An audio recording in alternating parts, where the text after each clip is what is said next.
वसुदेव वसुदेवसुतं देवं कंसचाणूरमर्दनं देवकी परमानन्दं कृष्णं वन्दे जगद्गुरुम्। श्रद्धया परया तप्तं तपा तत्त्रिविधं नरे अफलाकाङ्क्षिभिर्युक्ते सात्विकं परिचक्षते। श्रद्धया परया तप्तं तपा तत्त्रिविधं नरे अफलाकाङ्क्षिभिर्युक्ते सात्विकं परिचक्षते। ओम श्री परमात्मने नमः। श्रद्धया परया तप्तं तपा तत्त्रिविधं नरे अफलाकाङ्क्षिभिर्युक्ते सात्विकं परिचक्षते। श्रद्धया परया तप्तं तपा तत्त्रिविधं नरे अफलाकाङ्क्षिभिः अभियुक्ते सात्विकं परिचक्षते। अथ भक्ति योगो नाम द्वादशो अध्याय। श्रद्धया परया तप्तं तपा तत्त्रिविधं नरे अफलाकाङ्क्षिभिर्युक्ते सात्विकं परिचक्षते। श्रद्धया परया तप्तं तपा तत्त्रिविधं नरे अफलाकाङ्क्षिभिर्युक्ते सात्विकं परिचक्षते। अर्जुन उवाच श्रद्धया परया तप्तं तपा तत्त्रिविधं नरे अफलाकाङ्क्षिभिर्युक्ते सात्विकं परिचक्षते। श्रद्धया परया तप्तं तपा तत्त्रिविधं नरे अफलाकाङ्क्षिभिर्युक्ते सात्विकं परिचक्षते। एवं सततयुक्ता ये भक्तास्त्वां पर्युपासते ये चाप्यक्षरमय व्यक्तं तेषां के योगवित्तमः। श्रद्धया परया तप्तं तपा तत्त्रिविधं नरे अफलाकाङ्क्षिभिर्युक्ते सात्विकं परिचक्षते। श्रद्धया परया तप्तं तपा तत्त्रिविधं नरे अफलाकाङ्क्षिभिर्युक्ते सात्विकं परिचक्षते।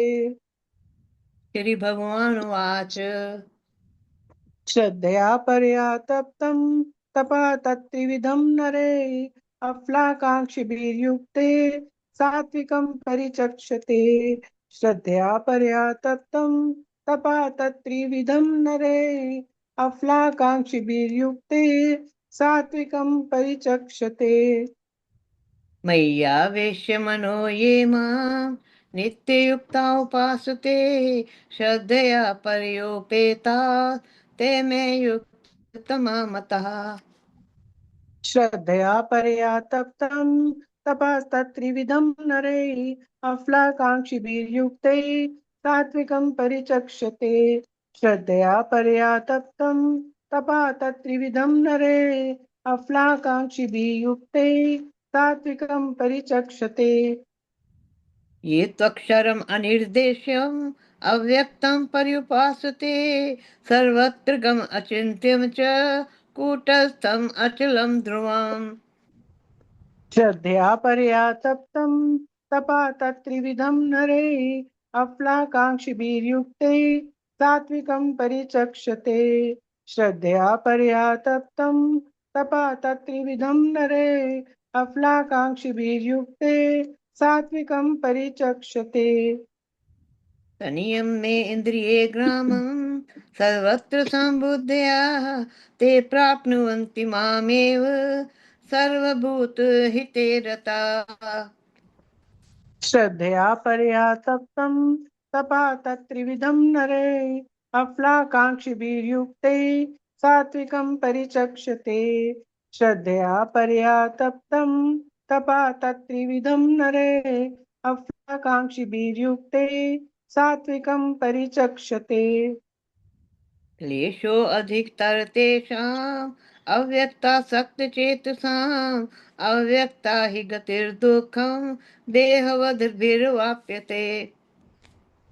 श्रद्धया परया तप्तं तपा तत्त्रिविधं नरे अफलाकाङ्क्षिभिर्युक्ते सात्विकं परिचक्षते।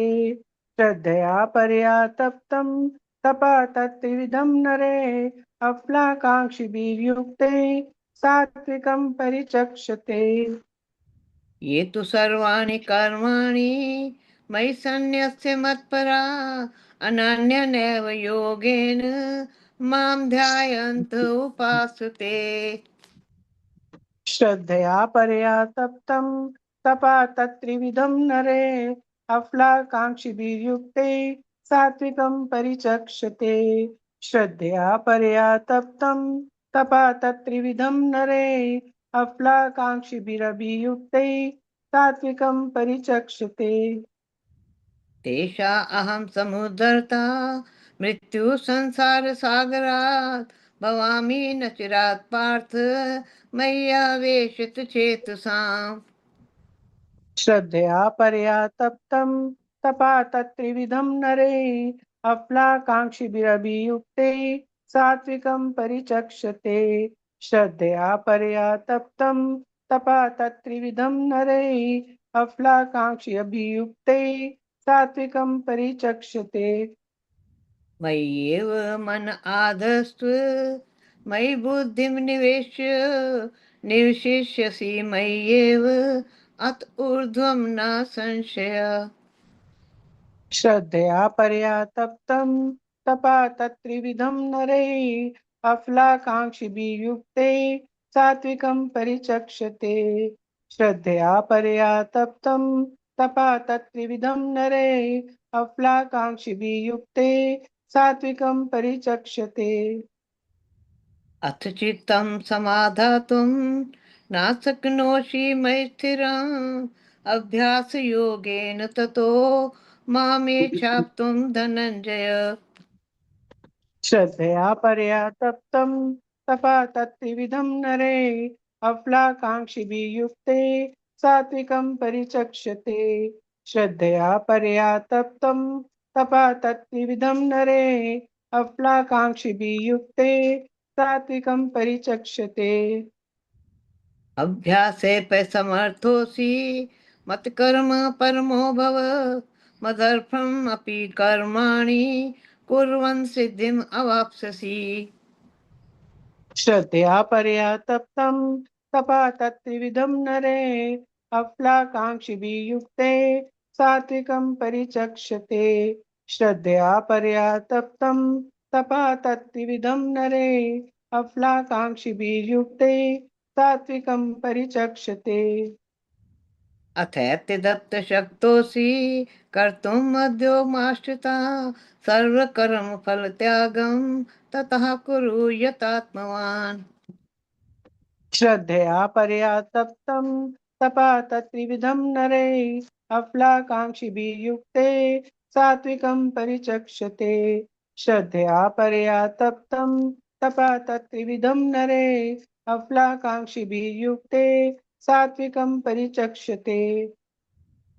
यो हि ज्ञानम् अभ्यासात् ज्ञानाध्यानं विशिष्यते ध्यानात् कर्मफलत्यागस् शान्तिरनन्तरम्। श्रद्धया परया तप्तं तपः तत्त्रिविधं नरे अफलाकाङ्क्षिभिर्युक्ते सात्विकं परिचक्षते। श्रद्धया परया तप्तं तपः तत्त्रिविधं नरे अफलाकाङ्क्षिभिरभियुक्ते सात्विकं परिचक्षते।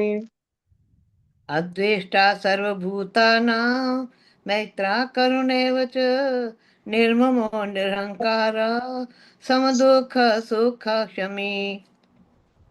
श्रद्धया परया तप्तं तपः तत्त्रिविधं नरे अफलाकाङ्क्षिभिर्युक्ते सात्विकं परिचक्षते। श्रद्धया परया तप्तं तपस्तत्त्रिविधं नरे अफलाकाङ्क्षिभिर्युक्ते सात्विकं परिचक्षते। सन्तुष्टा सततं योगी यतात्मा दृढनिश्चया मयि अर्पितमनो बुद्धिर्यो मद्भक्तः स मे प्रिया। श्रद्धया परया तप्तं तपः तत्त्रिविधं नरे अफलाकाङ्क्षिभिर्युक्ते सात्विकं परिचक्षते। श्रद्धया परया तप्तं तपा तत्त्रिविधं नरे अफलाकाङ्क्षिभिः युक्ते सात्विकं परिचक्षते। यस्मानो द्विजते लोको लोकानो द्विजते च या हर्षामर्षभयोद्वेगे मुक्तो यः स च मे प्रिया। श्रद्धया परया तप्तं तपा तत्त्रिविधं नरे अफलाकाङ्क्षिभिः युक्ते सात्विकं परिचक्षते। श्रद्धया परया तप्तं तपा तत्त्रिविधं नरे अफलाकाङ्क्षिभिः युक्ते सात्विकं परिचक्षते।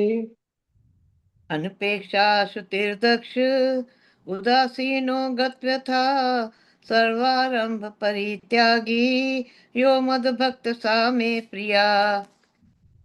श्रद्धया परया तप्तं तपा तत्त्रिविधं नरे अफलाकाङ्क्षिभिः युक्ते सात्विकं परिचक्षते।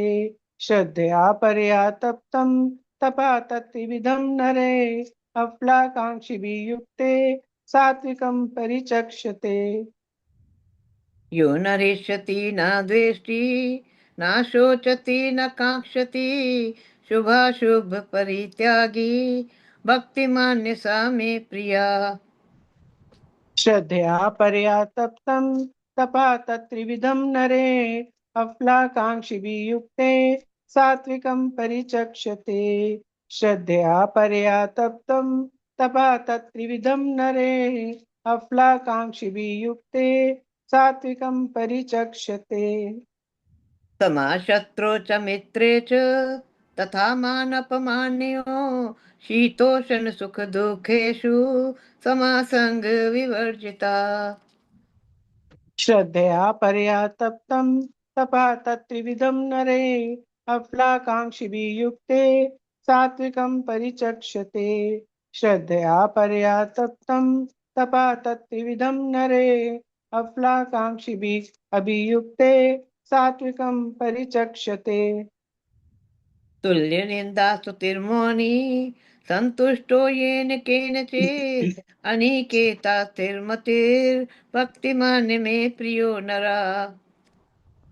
श्रद्धया परया तप्तं तपा तत्त्रिविधं नरे अफलाकाङ्क्षिभिः युक्ते सात्विकं परिचक्षते।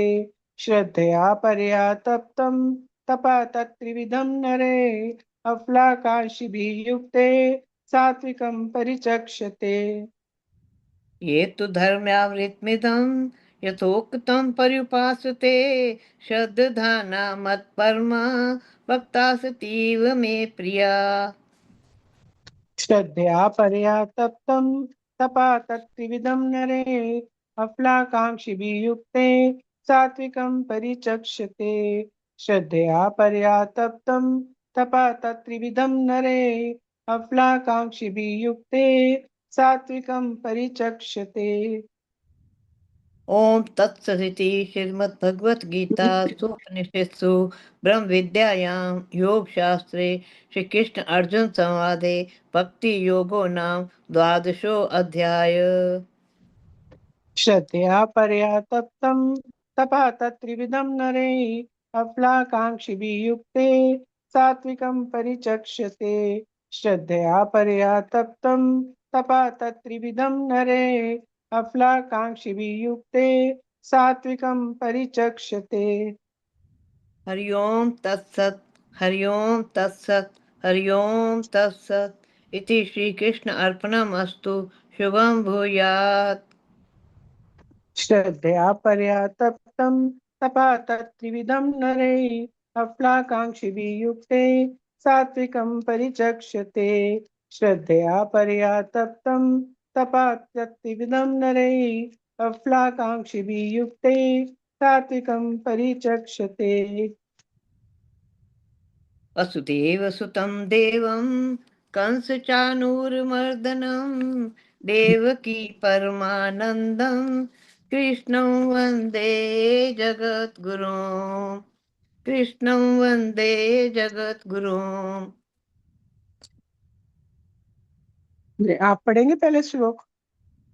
आप पढ़िए ना श्लोक, उसके बाद मैं पढ़ती हूँ ना फिर। ठीक है जी। श्रद्धया परया तप्तं तपा तत्त्रिविधं नरे अफलाकांक्षिभिः युक्ते सात्विकं परिचक्षते श्रद्धया परया तप्तं तपा त्रिविधं नरे अफलाकांक्षिभिः युक्ते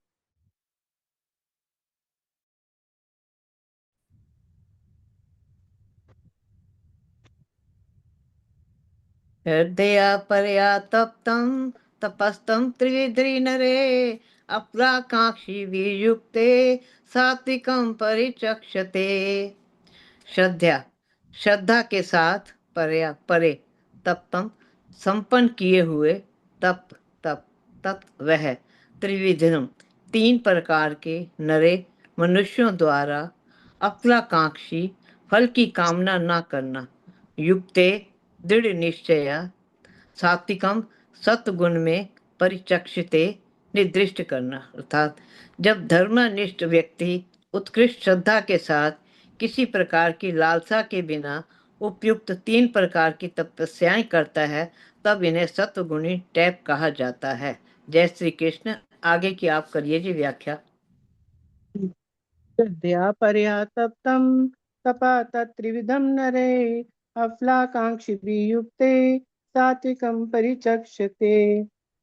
इससे पहले भगवान जी ने सारे तीन प्रकार के तपों का वर्णन किया था, शारीरिक तप, वाणी का तप और मानसिक तप।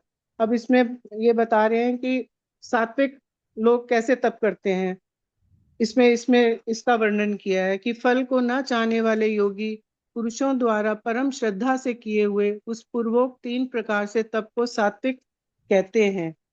कि भौतिक लाभ की इच्छा न करने वाले केवल परमेश्वर में प्रवृत्त मनुष्यों द्वारा दिव्य श्रद्धा से संपन्न यह तीन प्रकार की तपस्या सात्विक तपस्या कहलाती है।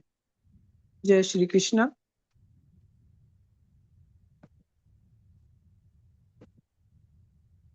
जी सर, आगे आप कर बता दीजिए।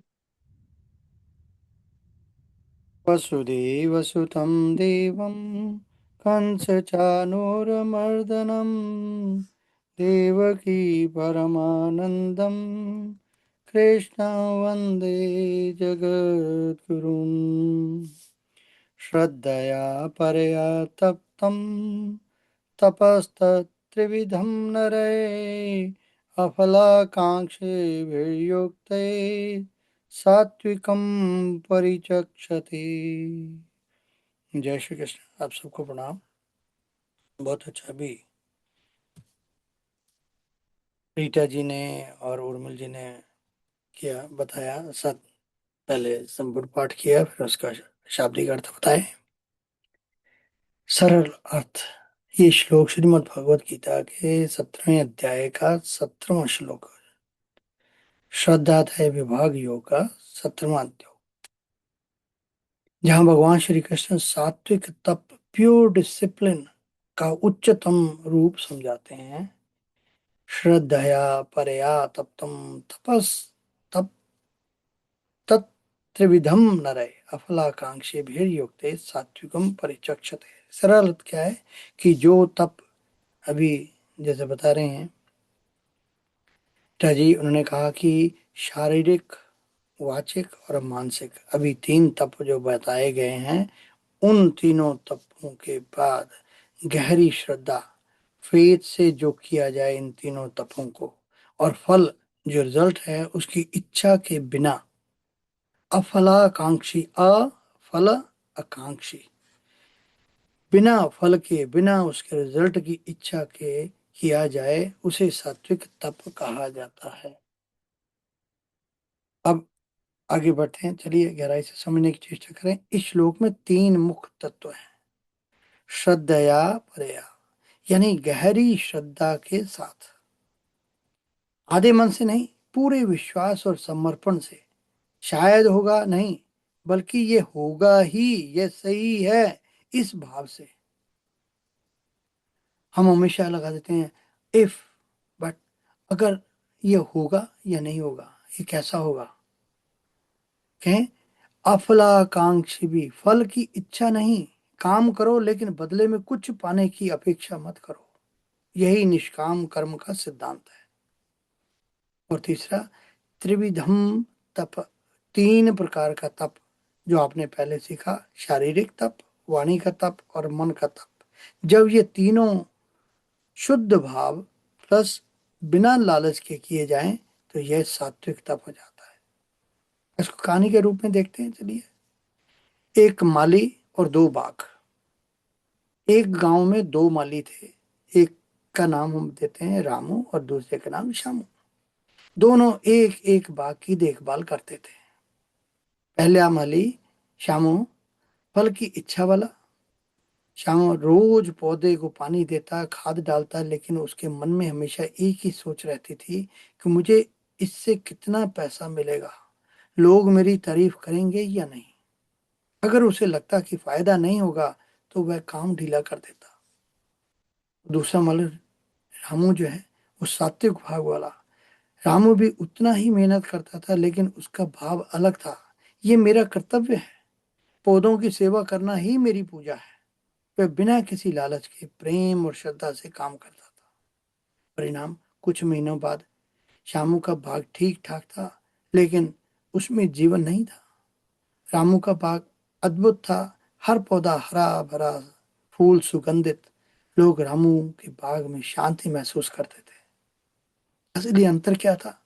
काम दोनों ने किया, मेहनत भी बराबर की, लेकिन श्यामू फल की इच्छा राजसिक लेकर और रामू निष्काम और श्रद्धा यानी सात्विक भाव से। गहरी सीख क्या है? जब हम काम सिर्फ परिणाम के लिए करते हैं तब मन अशांत रहता है। जब हम काम श्रद्धा और समर्पण से करते हैं तो मन शुद्ध और शांत हो जाता है। तो इसको अपने जीवन में कैसे लागू करें? पढ़ाई करो, नंबर के लिए नहीं, ज्ञान के लिए। काम करो, पैसे के लिए नहीं, उत्कृष्टता के लिए। सेवा करो, दिखावे के लिए नहीं, प्रेम से। अंतिम निष्कर्ष, सात्विक तप, श्रद्धा क्या है? सात्विक तप इक्वल्स टू श्रद्धा प्लस निष्काम भाव प्लस निरंतर अभ्यास। यही आपको अंदर से मजबूत और शांत और दिव्य बनाता है। इस प्रकार से हम करेंगे तो हम इस श्लोक का पूर्ण रूप से श्रद्धया परया तप्तम तपस्तप्तृब्धम नरे अफलाकांक्षी भी युक्ते सात्विकम परिचक्षते। जय श्री कृष्ण। प्रणाम।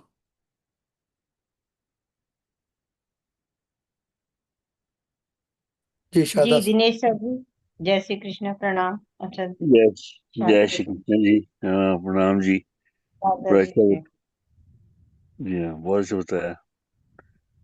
जी हाँ, तो कौन बताएंगे? सादा जी बताएंगे नेक्स्ट। शारदा जी को बोलो। जय श्री सादा जी।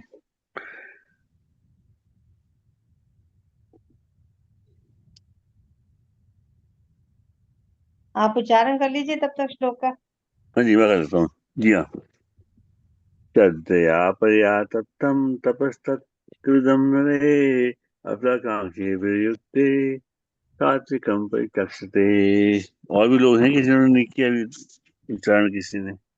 सबने कर लिया है पहले? सबका सबका हो गया सर जी। सबको हो गया? नहीं, मैंने पहले लेट सबको। ज्वाइन किया था। मैं भी पढ़ लूं? आप भी पढ़े जी जी, जी सर जी। पढ़ जी। लीजिए। श्रद्धया परया तप्तं तपस्त्वं त्रिविधं नरे अफलाकांक्षिभियुक्तये सात्विकं परिचक्षते। जय श्री कृष्ण। जय श्री कृष्ण। जी हाँ, साधना जी, सादा साहब तो है नहीं, आप पढ़िए। जी। आप बताइए मीनिंग। अब ठीक। जय श्री कृष्ण। जय श्री कृष्ण जी। श्रद्धा परया तप्तं तपस्त्रिविधं नरः अफलाकाङ्क्ष्यभिर्युक्तः सात्विकं परिचक्षते। बहुत अच्छा अभी बताया है सर जी ने, बहुत ही अच्छा दृष्टांत, बहुत सुंदर। तो यहाँ इस श्लोक में तप की बात की गई है कि जो परम श्रद्धा से युक्त, फल को न चाहने वाला और पुरुषों द्वारा जो 3 प्रकार का तप है वो है शरीर, वाणी और मन से किया गया, उसको ही सात्विक तप कहते हैं। महत्वपूर्ण बात तो ये याद रखने की है कि फल की इच्छा नहीं होनी चाहिए, और ऐसा जो कामना रहित व्यक्ति है, जिसको ये कामना नहीं है कि मैं कुछ कर रहा हूँ तो उसके बदले मुझे कुछ चाहिए, तो कहते हैं वो योगी है। योगी आप उसको नहीं कहेंगे कि जो बड़े बड़े आसन कर रहा है, मुश्किल आसन कर लेता है, या फिर कोई शारीरिक तप भी करता है। ये ऐसे धूप में खड़े हो जाना, अग्नि में खड़े हो जाना, घंटों पानी में खड़ा रहना, ऐसे ऐसे तप भी करते हैं, लेकिन कहते हैं वो योगी नहीं है। शास्त्र में कहीं ऐसा नहीं लिखा कि तुम अपने शरीर को दंड दो, ऐसा नहीं लिखा। यहाँ बात हो रही है कौन से तप की? शरीर, मन और वाणी की, मन के तप की। कल भी श्लोक में यही था कि मन का तप महत्वपूर्ण है, आवश्यक, जरूरी है। मन का तप ये है कि हम किसी को जो है दुखी ना करें, अपने चित्त को पवित्र रखें, शांत रखें, और अपनी वाणी को जो है वो कोमल मधुर बनाएं। अपना हमारा मन जो है दूसरों के प्रति भी हमेशा अच्छा हो, आशीर्वाद वाला भरा हुआ हो। ये मन के तप हैं। अब हम ऐसे तप करने की बात भगवान ने कही है कि पिता, गुरु, आचार्य की सेवा करना ये भी तप है, और शरीर को शुद्ध रखना ये भी तप है, वाणी को मौन रखना ये भी तप है, उद्वेग ना करना, उत्तेजित ना होना ये भी तप है। क्योंकि अंतःकरण जब शुद्ध हो जाएगा तो कैसे फिर, जब अंतःकरण कहते हैं निर्मल हो जाता है, शुद्ध हो जाता है, तो फिर उद्वेग कहाँ बचता है? फिर तो मन शांत हो जाना चाहिए। और बात यही आती है कि अब अंतःकरण जो है वो पवित्र और निर्मल कैसे हो? मैंने एक संत से सुना था कि ना तो तुम्हारा प्रवचन करने से मन शांत होगा, ना सुनने से। ये शांत होता है आपके जाप से, मंत्र जाप से।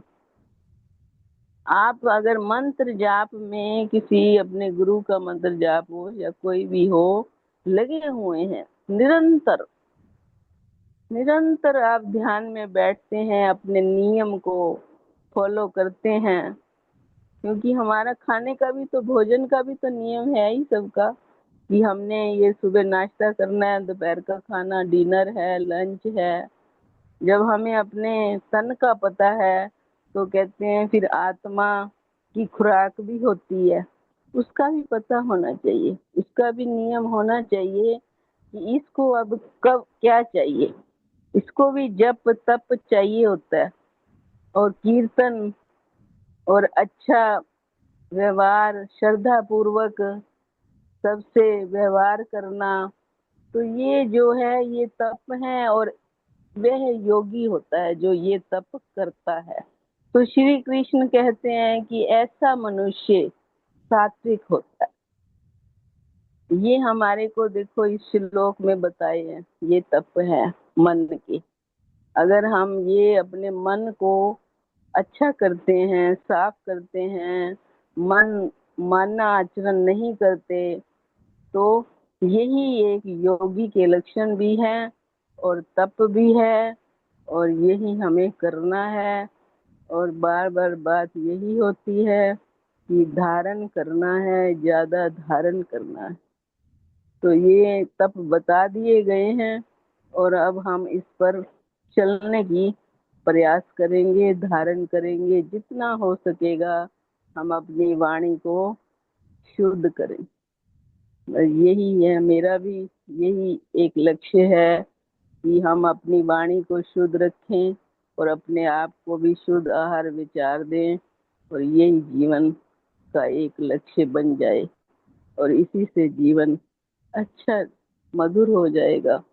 यही है, लगता यही है जी। जय श्री कृष्ण, जय श्री कृष्ण। जय श्री कृष्ण जी, धन्यवाद जी, बहुत सुंदर, आनंद आ गया। जी हाँ, वर्षा जी, जी सर जी। आप बताइए, आप वर्षा कीजिए भक्ति की, श्रद्धा की। अच्छा बता दिया सबने, इसमें वही जी, चीज है सर, बस कि श्रद्धया परया तप्तं तपस्तत्त्रिविधं नरे अप्लाकाङ्क्षिभिर्युक्ते सात्विकं परिचक्षते। सात्विकम परिचक्षते, चाहे सात्विक हो, राजस हो या तामस हो, तप करने वाले के अंदर तप के प्रति अत्यंत श्रद्धा होनी चाहिए। बस सबसे बड़ी बात है कि तप करने वाले के अंदर श्रद्धा होनी चाहिए। तप में श्रद्धा आवश्यक है। सात्विक तप वाले की श्रद्धा ये है कि इसके द्वारा परमात्मा प्रसन्न होंगे। अब 3 तरह के आगे भी इसका विवेचन और करेंगे। रजोगुनी के अंदर ये श्रद्धा है कि इसके द्वारा मुझे सम्मान व सत्कार मिलेगा, अथवा मुझे लोग बड़ा अच्छा समझेंगे।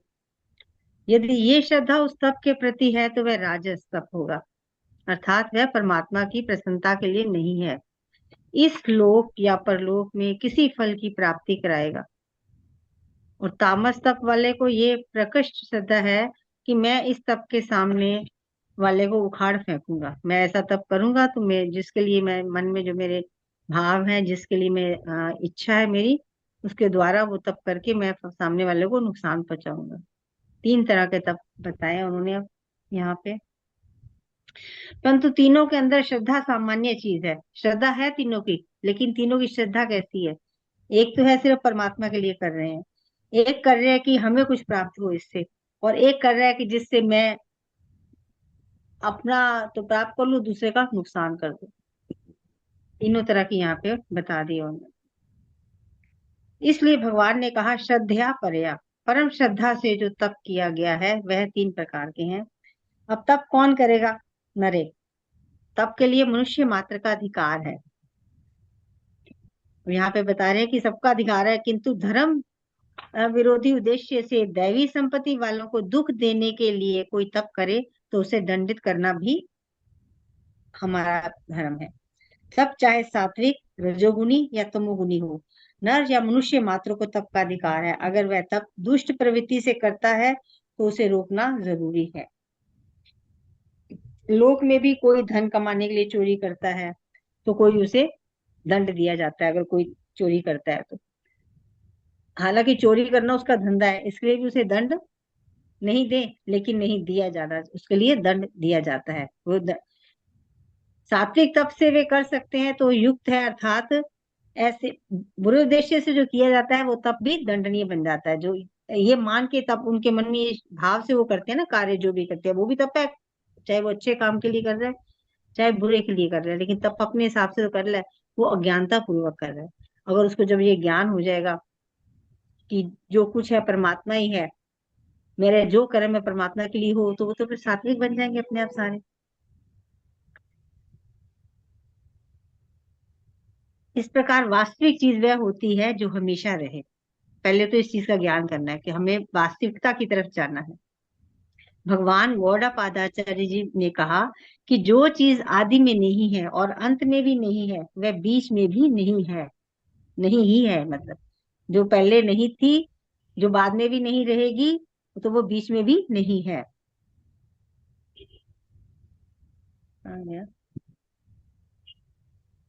इसका मतलब ये नहीं कि प्रतीति नहीं होती, बिना प्रतीति, बिना हुए प्रतीति हो जाती है। जब परमात्मा के इस स्वरूप को हम समझ लेते हैं कि परमात्मा सच्चिदानंद रूप है और उससे भिन्न सब असत जड़ दुख रूप है, तब अनात्म फल की आकांक्षा नहीं रह जाती।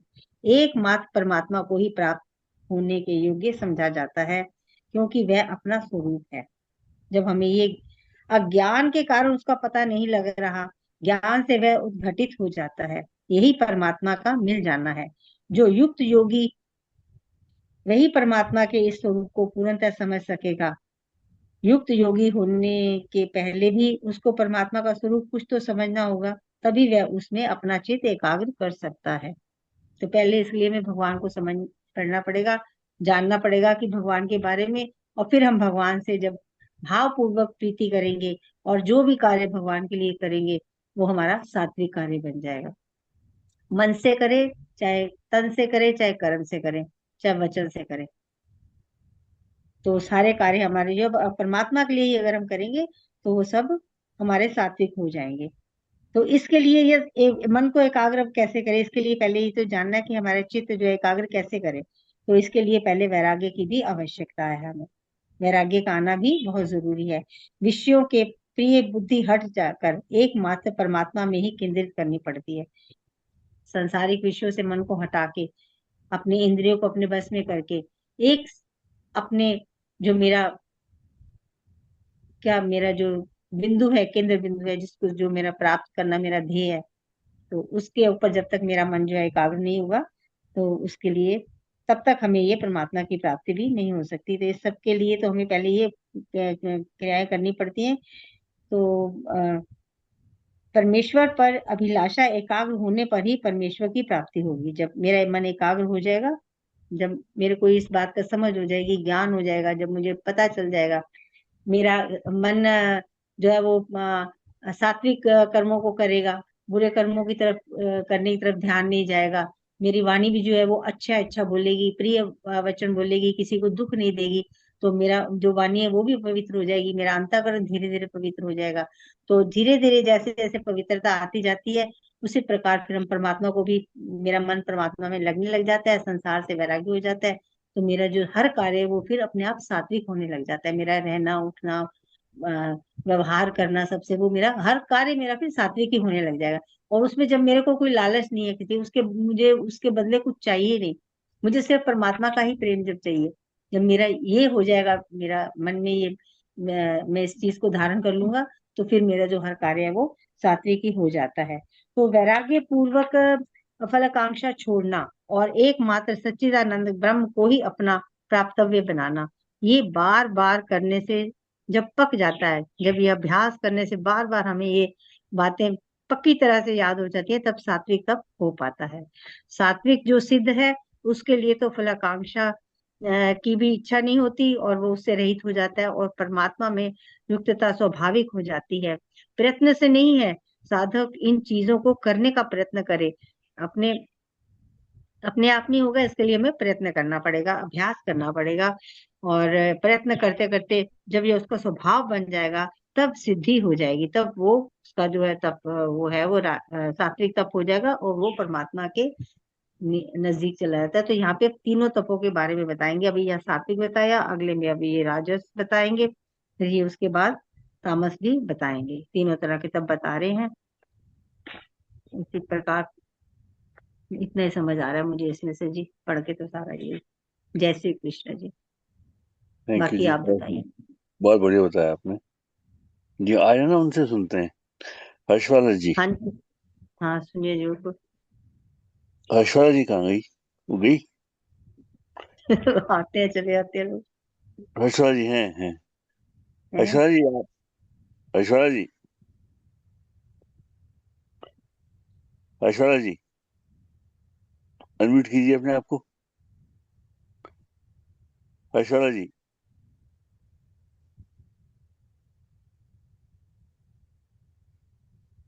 हर्षवाला जी, अनम्यूट कीजिए अपने आप को।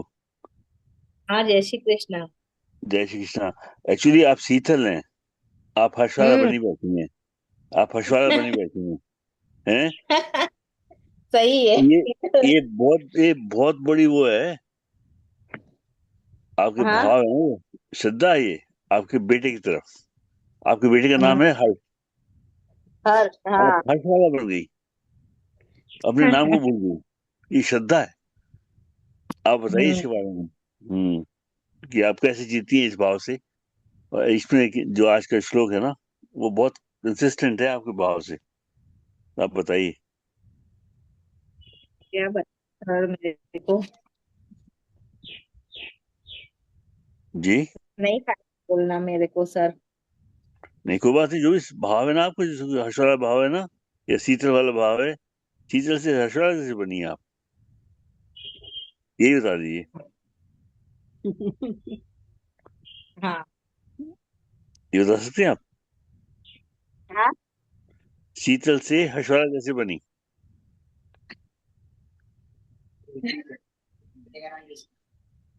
कोई ना। ये है श्रद्धा।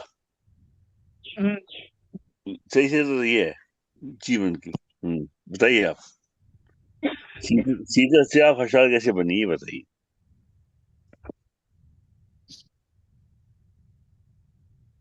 सर क्या बताऊं मैं। मेरे को नहीं तो बोल पाए नहीं सच्ची नहीं, में। जैसे आपने नाम बदला, आपने लिखा ये हर्ष वाला, और फिर हमें हम्म, पता लगा बाद में इन्वेस्टिगेशन के बाद कि आपका नाम शीतल है, तो बड़ा आनंद आया हमें, तो बहुत बहुत अच्छा लगा। हम आपको ढूंढ रहे हैं तब से, कि आप श्रद्धा जब शुरू हुई है ना, तो हमने कहा आपसे पूछें। आप बताइए, ये भाव बहुत अच्छा है, यही भाव इसमें है, इस श्लोक का जो आप में है। इसलिए हम सबको बताइए कैसे किया, ये क्या है, ऐसा क्यों किया, और ऐसे भाव में आनंद का जो एहसास होता है आपको, उसका थोड़ा दर्शन दीजिए।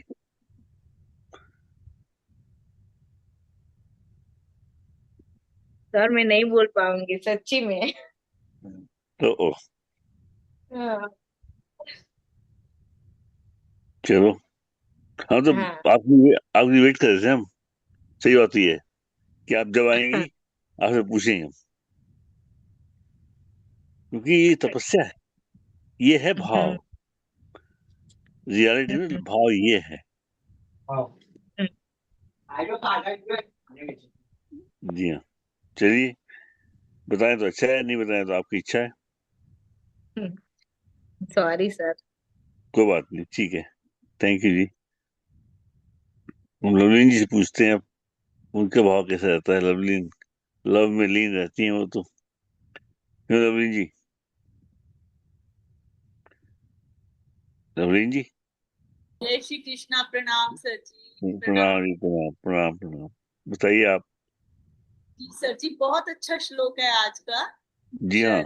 पर्यातम तम अफला, श्रद्धया पर्यातप्तम तपः तत्त्रिविधं नरे, अफलाकांक्षिभिः युक्ते सात्विकं परिचक्षते। जैसे शक्ति सर ने समझाया, मुझे यही भाव निकल कर आया कि हमें कुछ भी हम कर्म कर रहे हैं तो उसमें फल की इच्छा नहीं रख। और जो सबसे बड़ी बात सर ने, जब से हम क्लास से जुड़े हैं, हमें एक बात सिखाई कि हम कुछ भी करें, हम ये कहे इति श्री कृष्ण अर्पणमस्तु। तो इससे से हमारा जो है भाव बदल जाता है कि मैं कुछ नहीं कर रहे हैं, जो कुछ हो रहा है परमात्मा हमको निमित्त बनाकर हमसे करवा रहे हैं। तो मुझे तो यही सबसे आसान लग रहा है कि हम कुछ भी करें, सारा दिन घर में जो भी करते हैं इति श्री कृष्ण अर्पणमस्तु कर दें, कि मैं कुछ नहीं करे, जो भी काम हम कर रहे हैं ईश्वर के लिए कर रहे हैं, ईश्वर की प्रसन्नता के लिए कर रहे हैं। सब काम सारा दिन घर में हम कुछ भी कर रहे हैं, खा रहे हैं, पी रहे हैं, बना रहे हैं, हर समय हम ये गए इति श्री कृष्ण अर्पणमस्तु। तो हमारा भाव जो है वो धीरे धीरे जो जो हम चाहते हैं कि हमारा हर समय परमात्मा के अंदर केंद्र बिंदु हमारे परमात्मा हो। तो यही भाव मेरे को समझ के आता, जो भी ये बता रहे हैं कि सात्विक तप वो होगा ना, तो हम कुछ भी करें, ये कहे कि ये मैं भगवान की प्रसन्नता के लिए करूँ, मैं कुछ नहीं करूँ। यही समझ में आ रहा है सर, इसी का प्रयास कर। हर समय होता नहीं है, लेकिन हम हर समय कुछ भी करें तो यही सोचे कि ये परमात्मा के लिए करना। ऐसा भाव बनाकर करेंगे तो हमारा जो है तप जो है वो सात्विक हो जाए। जय श्री कृष्णा सर जी। जय श्री कृष्ण, थैंक यू जी। जी हम पूजा जी।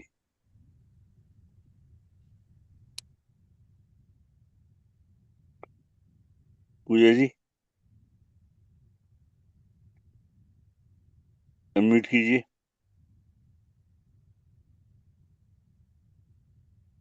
पूजा जी।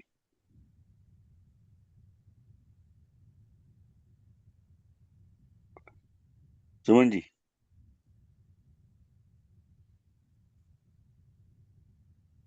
सुमन जी। जी हाँ, आप बताइए। बताने के लिए तो कुछ एक्स्ट्रा नहीं है, पर मैं मीनिंग पढ़ देती हूँ। ओके, वो आए और जिसमें जस्मिन आप। पढ़ रहा है अभी, उसका टेस्ट है कल। ओके। वसुदेव सुतं देवं कंसचाणूरमर्दनं देवकी परमानन्दं कृष्णं वन्दे जगद्गुरुं। श्रद्धया परया तप्तं तपस्तत्त्रिविधै नरैः अफलाकाङ्क्षिभिर्युक्तैः सात्विकं परिचक्षते। इसमें यही बताया कि जो पिछले 3 श्लोकों में हमें ये बताया गया था तीन तरह के तप के बारे में। तो वो जो तीनों तप है, वो अगर कोई भी पुरुष फल की इच्छा ना करता हुआ और पूरी श्रद्धा से उन तीनों तपों को करता है, तो उस तरह का जो तप होता है वो सात्विक कहलाता है। तो अपने मन को पवित्र करके और जो भगवत प्राप्ति के लिए जो तप किया जाता है, उसी 3 प्रकार के जो तप होते हैं, उन्हीं को ही सात्विक तप कहते हैं। तो इसमें यही बताया गया। बाकी ये है कि भगवत प्राप्ति जो है वो तो वही, क्योंकि भगवान जो है वो हमारे मन में ही है। तो जो आत्म साक्षात्कार होता है, जो अपने आप को जान लेना ही भगवत प्राप्ति है। मैं ऐसा ही मानती हूँ कि जो अगर हम अपने आप को ही जान लें, और भगवान तो हमारे मन में ही है, अपने आप को जान लेना ही एक तरह से भगवान को मिलने के बराबर है। जी, जय श्री कृष्ण। जय श्री कृष्ण, बहुत सुंदर। जी हाँ, पूजा जी, क्या बात है। हाँ जी राजा जी, आप बताइए। म्यूट हो रहा। हाँ जी, जय श्री कृष्ण। जय श्री कृष्ण। श्रद्धया पर्यातप्तम तपस्तत् त्रिविधम नरे आफलाकांक्षिर्भिर्युक्ते सात्विकम परिचक्षते। अभी इसकी सभी ने बहुत अच्छी व्याख्या की है। मैं बीच में थोड़ी चली गई थी, इतना सुन नहीं पाई, लेकिन बाद में मैं वर्षा जी की सुनी थी, काफी अच्छी लगी थी मुझे।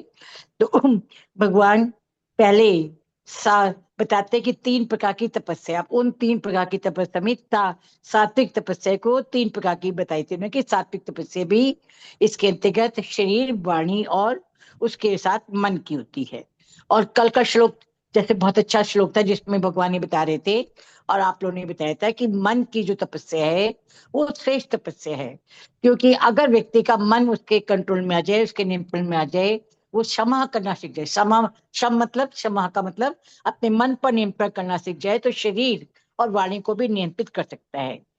अब यहाँ पर भगवान ने फिर उन तीनों प्रकार की तपस्या को संक्षिप्त किया है, बताया कि जो 3 तरह की तपस्या है ये सात्विक होती है। लेकिन सात्विक तपस्या क्यों इसको कहते हैं और ये राजस और तामस तपस्या से क्यों अलग होती है, इसके उन्होंने 3 कारण बताए या 3 विशेषताएं बताई। पहली बात, सात्विक तपस्या को श्रद्धा पर, या मतलब श्रद्धा से पूर्ण होना चाहिए।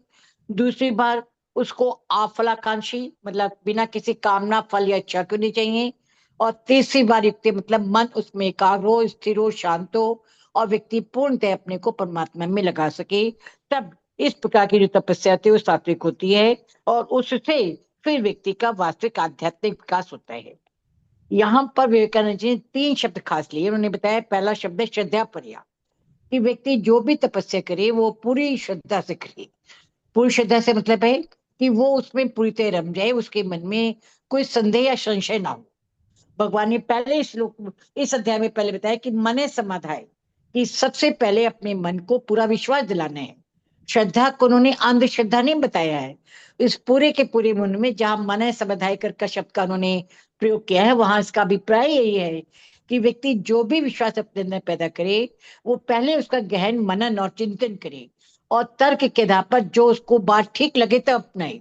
उन्होंने किसी बात का अंध भक्ति करने के लिए या उसमें परंपराओं या केवल मान्यता के आधार पर मानने पर नहीं दिया। उन्होंने कहा कि एक बार जब व्यक्ति पूरी तरह सोच विचार कर कोई निष्कर्ष ले, कोई निर्णय ले ले, फिर उस पर पूरी श्रद्धा से चले, तब वो अपने निष्कर्ष तक पहुंच सकता है, आगे तक आ सकता है।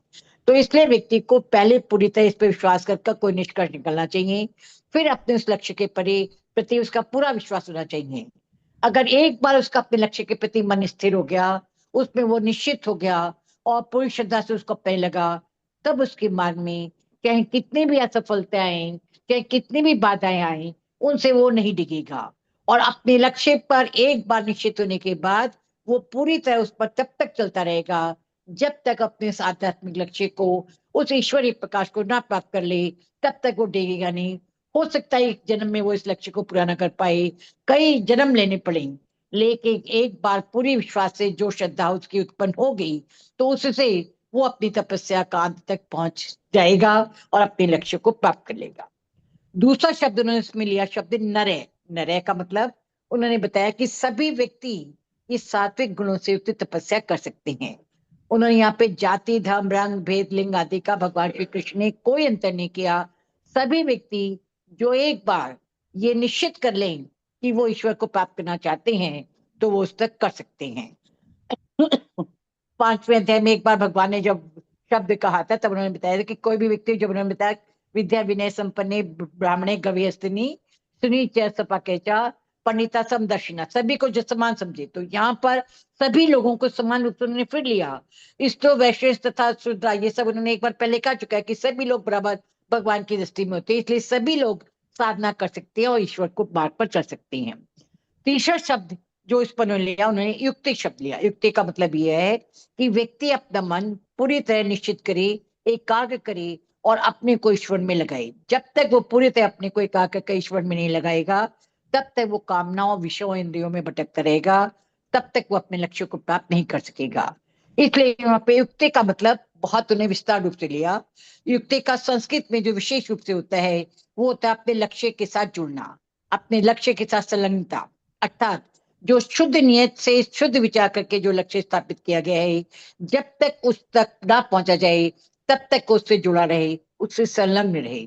तो इसका अभिप्राय यह है कि एक बार जब ईश्वरीय प्राप्ति का लक्ष्य निर्धारित हो जाता है, तो साधक उस पर हर प्रकार की कठिनाई का सामना करते उस तक पहुंचता है और उसको प्राप्त कर रहता है।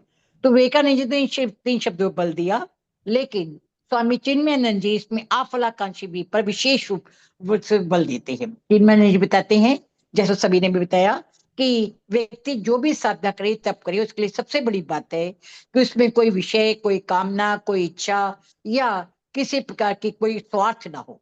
अगर वो, जैसा कि तामसिक राजसिक प्रवृत्ति के लोग करते हैं, दिखावे के लिए तपस्या ना कर रहा हो, कोई स्वार्थ ना साधना चाहता हो, हर प्रकार की स्वार्थ, कामना, इच्छाओं से दूर हो और केवल उसका लक्ष्य केवल आध्यात्मिक उन्नति हो, हर प्रकार के फल से मुक्त होकर जब वो साधना करता है, तब इसको वास्तविक लक्ष्य प्राप्त होता है।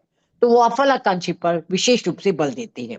अब यहाँ इस रूप में वो बताते हैं कि जो तपस्या होती है वो देखने में तो एक प्रकार से लगती है, चाहे वो सात्विक हो, राजसिक हो, तामसिक हो। ऊपर से देखने पर बाहरी रूप से सभी तपस्याएं देखने में एक जैसी लगती हैं, लेकिन आंतरिक रूप से इन तपस्याओं का अंतर इस बात पे होता है कि तपस्या का उद्देश्य क्या है। अगर तप करने का उद्देश्य बिना किसी कामना, फल या इच्छा के, बिना किसी स्वार्थ पूर्ति के केवल आध्यात्मिक उन्नति है, तो वो राजसिक तपस्या, वो सात्विक तपस्या, उच्च कोटि की तपस्या मानी जाती है। लेकिन अगर व्यक्ति तपस्या के माध्यम से कोई लक्ष्य प्राप्त करना चाहता है, तब, या कोई स्वार्थ साधना चाहता है, तो वो राजसिक तपस्या होती है। और जब तपस्या के माध्यम से किसी को दुख पहुंचाना होता है, किसी को हानि पहुंचानी होती है, अपने शत्रुओं का नाश करना होता है, तो वो तपस्या तामसिक तपस्या होती है।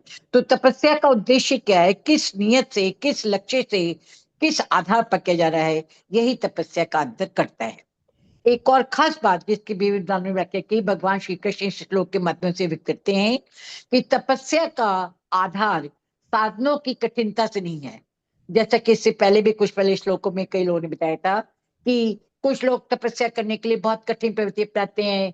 कोई जल्दी भीषण गर्मी में आग पर बैठता है, कोई भीषण सर्दी में ठंडे पानी में बर्फ में बैठता है। इसी प्रकार से कोई भूमि के अंदर भूमि समाधि लेता है, कोई जल समाधि देता है, कोई अग्नि समाधि लेता है, कोई एक हाथ खड़ा करता है, कोई सूर्य की ओर देखते रहता है। इस प्रकार की जो कठिन तपस्याएं हैं, वो कठिन तपस्याएं या साधनों की जो कठिनता है, वो तपस्या की पवित्रता या शुद्धता को सिद्ध नहीं करती। तपस्या की शुद्धता को सिद्ध करता है वास्तविक रूप में तपस्या का उद्देश्य, तपस्या की नियत और व्यक्ति के मन का विश्वास कि व्यक्ति किस कारणों से करता है। अगर व्यक्ति साधारण रूप से भी तपस्या कर रहा हो, साधारण क्रियाएं भी कर रहा हो, लेकिन उसका उद्देश्य उच्च हो, आध्यात्मिक दृष्टि से कार्य कर रहा हो, अपने मन को शुद्ध और पवित्र कर रहा हो, तो उसकी तपस्या भी उच्च कोटि की मानी जाएगी। अब यहाँ पर कुछ लोग ये कहते हैं, ये प्रश्न उठाते हैं कि कैसे पता चले कि व्यक्ति अपना मन शुद्ध कर रहा है। तो उसके लिए उन्हें बताया कि जो व्यक्ति काफी शुद्ध नियत की आत्मिक उन्नति कर सके हैं, अगर ऐसे लोगों का संग किया जाए, जैसे हमारी क्लास में वर्षा दी है, शक्ति सर है, देश सर है और कुछ लोग हैं जिन्होंने आध्यात्मिक रूप से काफी अपना विकास किया हुआ है। इन लोगों के सत्संग से, इन लोगों की बातें सुनकर, इनके विचार सुनकर अगर रोज हम इन पर मनन करते जाएं, तो हमारा भी मन शुद्ध हो सकता है और हम आध्यात्मिक दृष्टि से चल सकते हैं। तो सत्संग एक ऐसा माध्यम है, ऐसे शुद्ध व्यक्ति जो तपस्या में आगे बढ़ चुके हैं, जिन्होंने आध्यात्मिक लक्ष्य प्राप्त कर लिए हैं, अगर उनके वचन सुने जाए, उनका निर्देश लिया जाए, उनका संग किया जाए, उनकी संगति की जाए, उनके आचरण पर चला जाए, तो साधारण व्यक्ति भी आध्यात्मिक लक्ष्य तक चल सकते हैं, क्योंकि उनके संग रहते रहते उनका भी मन शुद्ध होता जाएगा, वे भी सात्विक प्रवृत्ति भी होती जाएंगी। मतलब सबसे बड़ी आवश्यकता इस बात की, जैसा कल भी आप सभी ने बताया था कि तपस्या के लिए मन की शुद्धि, मन का परिष्कार सबसे अधिक आवश्यक है। तो जब मन की शुद्धि हो जाएगी, मन का परिष्कार हो जाएगा, तब तपस्या वास्तविक रूप से की जा सकती है और छोटी छोटी साधारण क्रियाएं भी हमें बहुत बड़ा लक्ष्य हासिल करवा सकती हैं। तो दूसरे शब्दों में ये जो श्लोक है या ये जो श्लोक है, भगवान विशेष रूप से इसके माध्यम से ये कहना चाहते हैं कि हम साधारण क्रियाओं के द्वारा भी समाज में असाधारण परिवर्तन ला सकते हैं, अपना लक्ष्य प्राप्त कर सकते हैं। केवल ये है कि हमारा मन शुद्ध हो, हमारे नियत शुद्ध हो, हमारे लक्ष्य उच्च हो, हम आध्यात्मिक साधना पर कार्य करें, तो छोटे छोटे साधारण क्रियाओं के द्वारा भी हम अपने और अपने आसपास में परिवर्तन लाते जाएंगे और एक दिन ईश्वर को प्राप्त कर सकेंगे। इसके लिए हमें समाज में और ईश्वर में पूरा विश्वास रखना है और आध्यात्मिक मार्ग पर चलते हुए अपने कार्यों को पूरा करना है। इसके लिए केवल शरीर को केवल विभिन्न प्रकार की साधनाओं या कठिनता में डालना जरूरी नहीं है। साधारण बातें भी, शास्त्रों के नियम को अपनाकर भी उन पर चलकर हम अपना समाज का विकास कर सकते हैं। इस प्रकार ने सात्विक तपस्या में विशेष रूप से नियत की, मन की, लक्ष्य की शुद्धता, पवित्रता और परिष्कृत पने पर बल दिया है, जो सात्विक तपस्या का आधार है। इस रूप में उन्होंने इसको राजसी तामसिक तपस्या से अलग बताया है। जय श्री कृष्ण। इति श्री कृष्णाष्टमी शुभम वद वसुदेव सुतम देवम कंस चारुमर्दनम देवकी पवनं कृष्ण वंदे जगत गुरुम। जय श्री कृष्ण। जय श्री कृष्ण। बहुत सुंदर जी। देखिए, इस श्लोक में जो बताया है वो आप लोग करते हैं, क्योंकि आप मातृशक्ति हैं। आप देखिए, आपने अपने बच्चों को कैसे बड़ा किया। छोटे छोटे बच्चे होते हैं, उन पे माँ को उनको बहुत अच्छी तरह नहलाती है, फिर उसे साफ करती है, फिर उसे कपड़े बनाती है, फिर उसे निहारती है, फिर उसे स्कूल भेजती है। ओके, इतना आनंद आता है ना उसे। वो बच्चा गया स्कूल, वो खुश हो गई माँ उसको देख के, उसको निहार के। ये जो शुद्धता है उसके भाव में, आप वहीं तक नहीं है। वो जब आता है ना, चाहे बेटा है चाहे बेटी है, उसको उससे बातें करती है, उसका दिल कैसा हुआ, क्या किया उसने, और जो भी उसके भाव में अड़चन आती है बच्चे के, उसको ठीक करती है, उसको अपने भाव से निहारती है और समझाती है उसे कि ऐसे होता है, ऐसे नहीं होता। वो between the two of them, किसी को नहीं पता दुनिया में किस तरह से ये बच्चे बड़े होते हैं, किस तरह से आप लोग सेवा करते हैं। आप लोगों को धन्य है, क्योंकि ये जो भाव है ना, फिर आगे चलता है। फिर खाना बनाती है उनके लिए, खाना भी ऐसे बनाती है परफेक्शन, ऐसा बनाती है बिल्कुल आनंद आ जाए खाने वाले को, और फिर उसको खिलाती है। देखिए शुद्धता, देखिए उनके भाव में, और रोज करती है, उसको कुछ भी नहीं चाहिए। उसको जो आनंद आता है अच्छे खाने बनाने में और खिलाने में बच्चे को, वो उसके लिए तो पूरा दिन इंतजार करती है। से उठाती है बच्चे को इतने प्यार से, उसको भेजती है स्कूल, और जब बच्चा अच्छा करके आता है या बुरा करके आता है, उसको उसके साथ है वो, उसके हाथ उसके कंट्रोल नहीं है उसका। इसी तरह उसका भाव क्या है, ये श्रद्धा है आपके जीवन का आधार। सही बात तो ये है, जिस भाव से आप, जिस श्रद्धा से आपका भाव रहेगा, वही से उसी से आप जीतते हैं, सब कुछ वैसे करते हैं। अगर आप वैसे नहीं करते तो आप अपने आप को धोखा दे रहे हैं, क्योंकि वो श्रद्धा जीवन का एक आधार है, जो आप लोग करते हैं और किया है और करेंगे, क्योंकि वही एक तरीका है एक फैमिली बच्चों को बड़ा करने का। अगर आप में वो भाव नहीं है तो उसका इम्पैक्ट आपके बच्चों में पता लगता है, क्योंकि उनको वो सेटिस्फेक्शन नहीं मिलता जो एक माँ बाप दे सकते हैं। वो तब होता है जब आप में ध्येय क्या है आपका, उसकी प्रसन्नता और हर तरह की वेलफेयर बच्चे की। अब जब आप इसी बात को एक्सटेंड करते हैं अपने जीवन में, कुछ भी काम करते हैं, आप देखिए एक नाई को, वो बाल काटता है, इतने प्यार से बाल काटता है, और जो दे दो ठीक है। ऐसे नाई बहुत है इंडिया में, जो आओ तो ऐसे मिलते हैं काफी। और उसकी जो खुशी है ना, वो आपको उसके चेहरे से ही पता लग जाती है। ऐसे ही जो अनन्य भाव से, श्रद्धा पूर्वक, अनन्य भाव तभी आता है जब आपकी श्रद्धा इतनी अच्छी होती है, उच्च कोटि की श्रद्धा होती है, तभी अनन्यता आती है, नहीं तो आती नहीं है। अनन्य आप नहीं हो सकते बाय फोर्स। बुद्धि का काम नहीं है ये विश्वास का काम है, ये आपका ध्येय का काम है, ये आपकी ड्यूटी का काम है। सर जब एक मिनट आपको, क्वेश्चन पूछना, अभी आपने नाई का उदाहरण दिया ना, हाँ तो जी, नाई का पहले तो ऐसे होते थे, लेकिन आजकल तो जो जगह जगह सैलून टाइप से बने हुए, इसमें नाइयों में वो भाव तो नहीं पाया जाता। हाँ वो आप, मैं आजकल की बात नहीं कर रहा, मैं तो बता रहा हूँ कि जो ट्रेडिशन, हाँ जो इससे पहले तो आप कह रहे थे, तो आपके टाइम में पहले वाली बात तो ठीक है, लेकिन आजकल ये नहीं है नाइयों में भाव, ऐसे आपको मैं ढूंढ दूंगा, स्पेशल बार्बर्स का। आपको मैं ढूंढ दूंगा, आज भी ऐसे हैं। लेकिन वो है ना, बहुत जो कम। जो कमर्शियल हो गए ना, वो बात दूसरी है। हाँ जो नॉन ज्यादातर कमर्शियल वही है, हो गए हैं, और हाँ इसमें आजकल तो वो जिहाद के भी अड्डे बन रहे हैं, हाँ, वो तो बात ये बड़ी दूसरी है। मुश्किल हो रही है उनकी स्थिति। उनकी जो आजकल वो जो भावना कम होती जा रही है, बस ये मेरा कहना हाँ था। जय श्री हाँ, कृष्ण।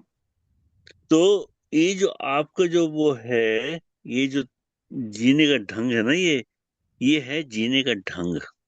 आप कितने आनंद से जीते हो, आपकी श्रद्धा कैसी है। आपकी श्रद्धा अनंत है तो आपका जीवन में आनंद, बहुत आनंद है। चाहे कोई मटेरियल चीज तो आपको इम्पैक्ट कर ही नहीं सकती, क्योंकि आपकी श्रद्धा आपके उसमें है, जो आप कर रहे हो, जो आप 24 घंटे आज जो आप करते हैं, आपकी श्रद्धा उसमें लगी हुई है टोटली। ऐसे जब अनन्य भाव आता है, वो तभी आएगा जब आपकी श्रद्धा टूट होगी।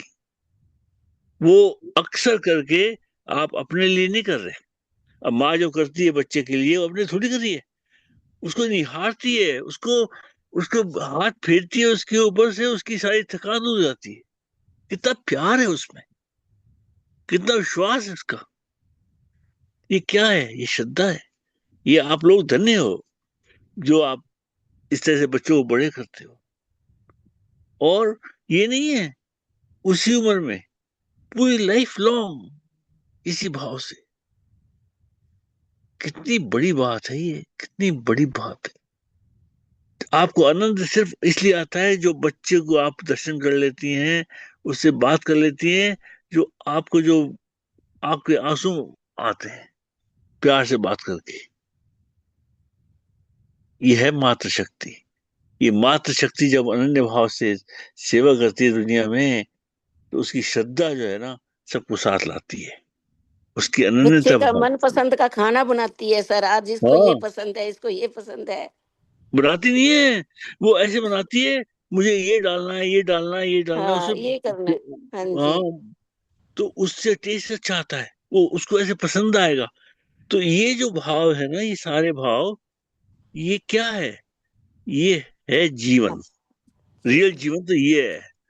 जब आप में ऐसी भाव होंगे 24 घंटे, और उसके बाद आप कुछ भी करोगे तो उसी भाव में जियोगे आप। अगर आप आपको कहते हैं इस भाव में जी रहे हैं अगर आप अपने लिए, तो आप दूसरों के लिए वैसे ही जियोगे, आप बदलोगे नहीं अपने आप को। और जो आनंद आपको आएगा, उससे ज्यादा आनंद तो किसी को आ ही नहीं सकता। लेकिन जो भी आपके टच में आएगा, वो कहेगा वाह भाई वाह, क्या जीवन है, क्या आनंद आ गया। ये है आज के श्लोक का मतलब। कैसे इसको इसको आपकी श्रद्धा आपसे आगे चलती है, आपकी वाणी में वो आता है, आपके कर्मों में वो आता है, आपके भाव में वो आता है, आपकी दृष्टि उसी पर है, और आपका कर्म भी उसी तरह से होता है। श्रद्धा वो करती है अप्रूव कि कोई कैसे करना है। किसी ने आप कुछ भी किया हो, किसी ने, उसका इम्पैक्ट नहीं है आपके ऊपर। और छोटे छोटे बच्चे क्या करते हैं, कई बार तो माँ को वो कर देते हैं, कुछ भी कह देते हैं माँ को, क्योंकि वो छोटे बच्चे हैं। और माँ कहती है कोई बात, कुछ कहती नहीं उसे, लेकिन समझाती है। लेकिन उसको प्यार जो है ना, उससे कम नहीं होता, बल्कि बढ़ता है। वो उसको ठीक करने के लिए शुरू हो जाती है। फिर अगर उसका भाव ठीक नहीं है, उसको ठीक करती है, वो भी प्यार से। ये जो जीवन है ना, जिसको आप देखते हैं, जिसको आप जीते हैं, ये है मातृ भाव। ये मातृ भाव अगर आप एज ए ड्यूटी आप समाज को भी ऐसे बांटो, तो आपका जीवन जो है धन्य है, और जो आपके टच में आएगा वो भी धन्य है। और जो आप कर रहे हो वो भी होगा, क्योंकि आपका अपने लिए नहीं कर रहे कुछ, आप सेवा भाव से कर रहे हैं। जब किसी और के लिए कर रहे हैं उस भाव से, आनंद ही आनंद है उसके साथ, उसमें कोई डाउट ही नहीं है।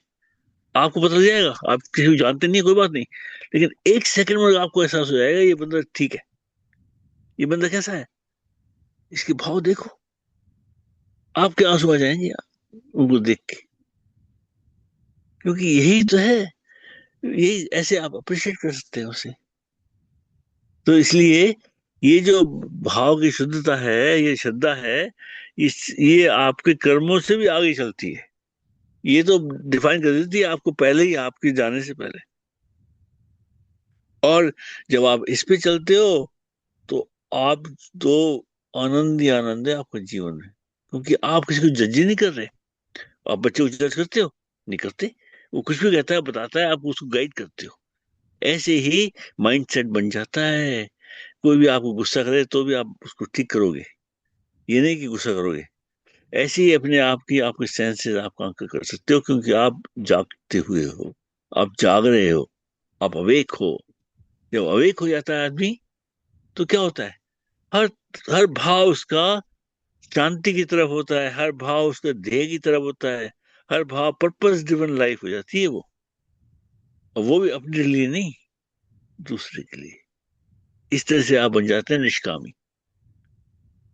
तो ये तो आप लोग करते हैं, बस इसको एक्सटेंड करना है, इसको जीना है बस।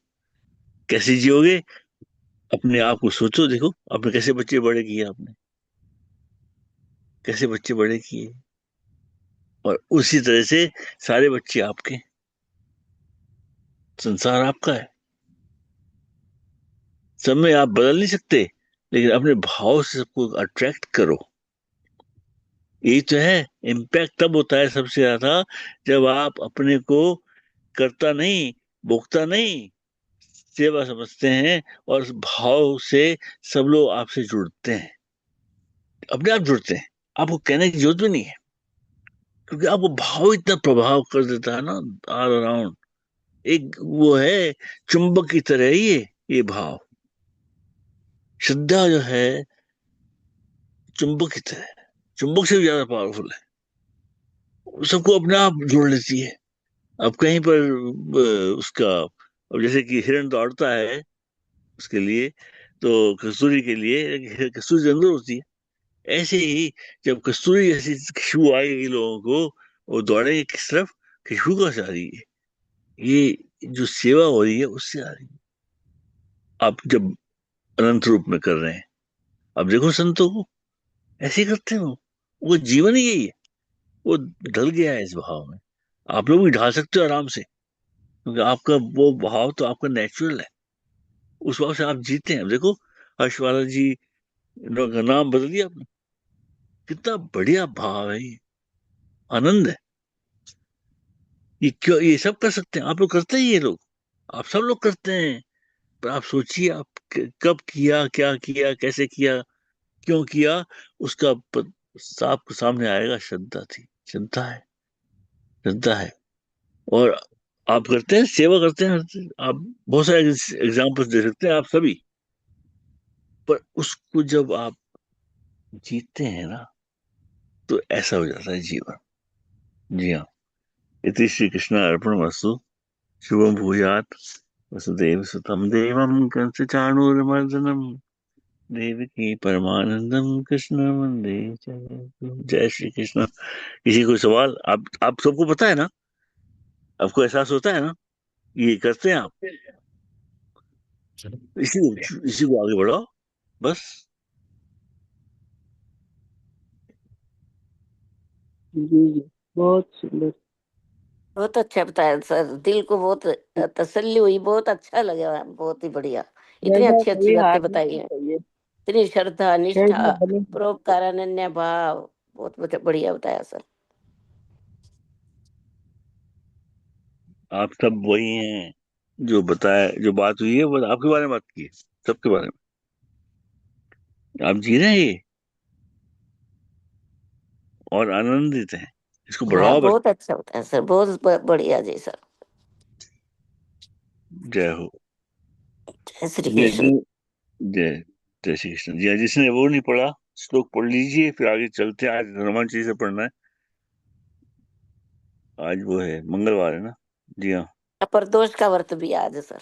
आज प्रदोष भी है। हाँ जी, हाँ जी।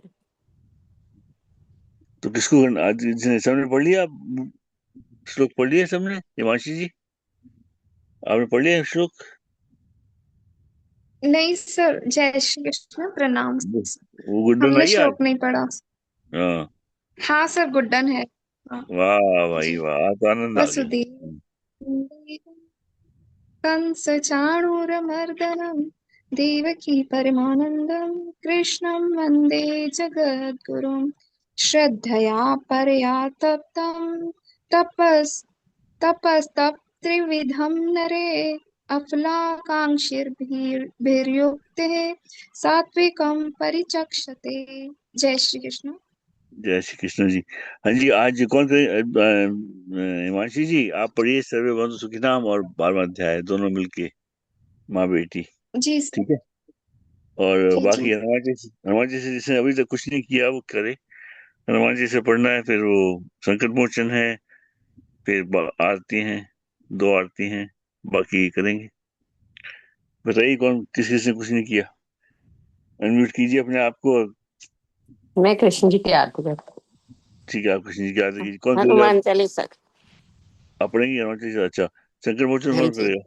संकट मोचन रीटा जी आप संकट कीजिए। मोचन कर दूंगी। आप एक कीजिए, संकट मोचन हनुमान चालीसा। मैं रीटा दोनों जी कर आप? दूंगी सर। नहीं जी, नहीं जी, लोग काफी हैं, वो अच्छा, बोलना चाहते हैं। हाँ, ठीक है सर। रीटा जी आप पढ़िए संकट मोचन। रीटा जी। जी सर, जी सर।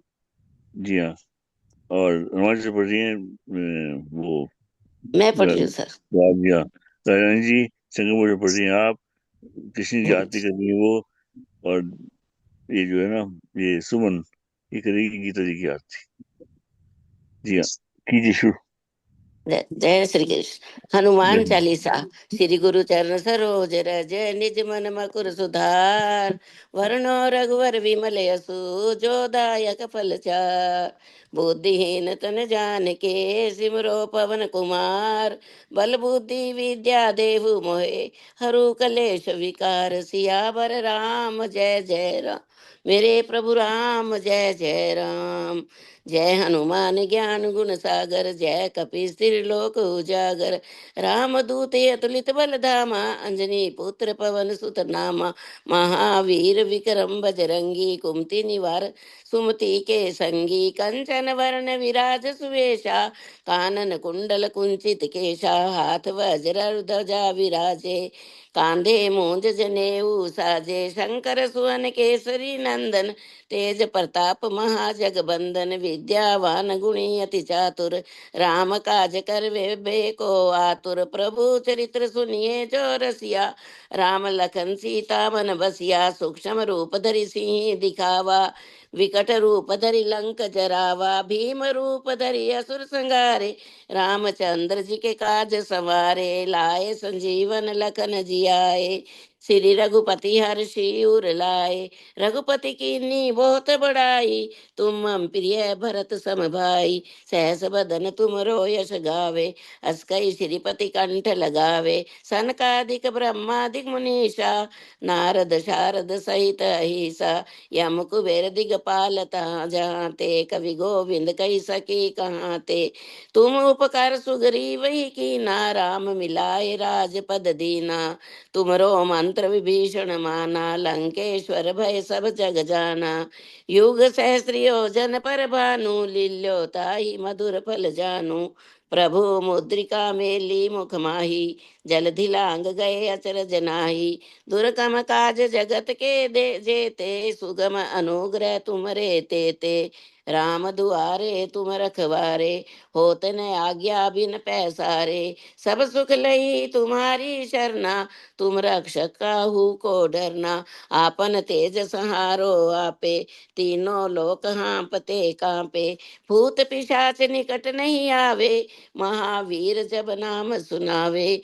नासे रोग हरे सब पीरा, जपत निरंतर हनुमत बीरा। संकट से हनुमान छुड़ावे, मन कर्म वचन ध्यान जो लावे। सब पर राम तपस्वी राजा, जिनके काज सकल तुम साजा। और मनोरथ जो कोई लावे, तासु अमित जीवन फल पावे। चारों युग परताप तुम्हारा, है प्रसिद्ध जगत उजियारा। साधु संत के तुम रखवारे, असुर निकंदन राम दुलारे। अष्ट सिद्धि नव निधि के दाता, असवर दीन जानकी माता। राम रसायन तुमरे पासा, सदा रहो रघुपति के दासा। तुमरे भजन राम को भावे, जन्म जन्म के दुख बिसरावे। अंत काल रघुवरपुर जाई, जहाँ जन्म हरि भक्ति कहाई।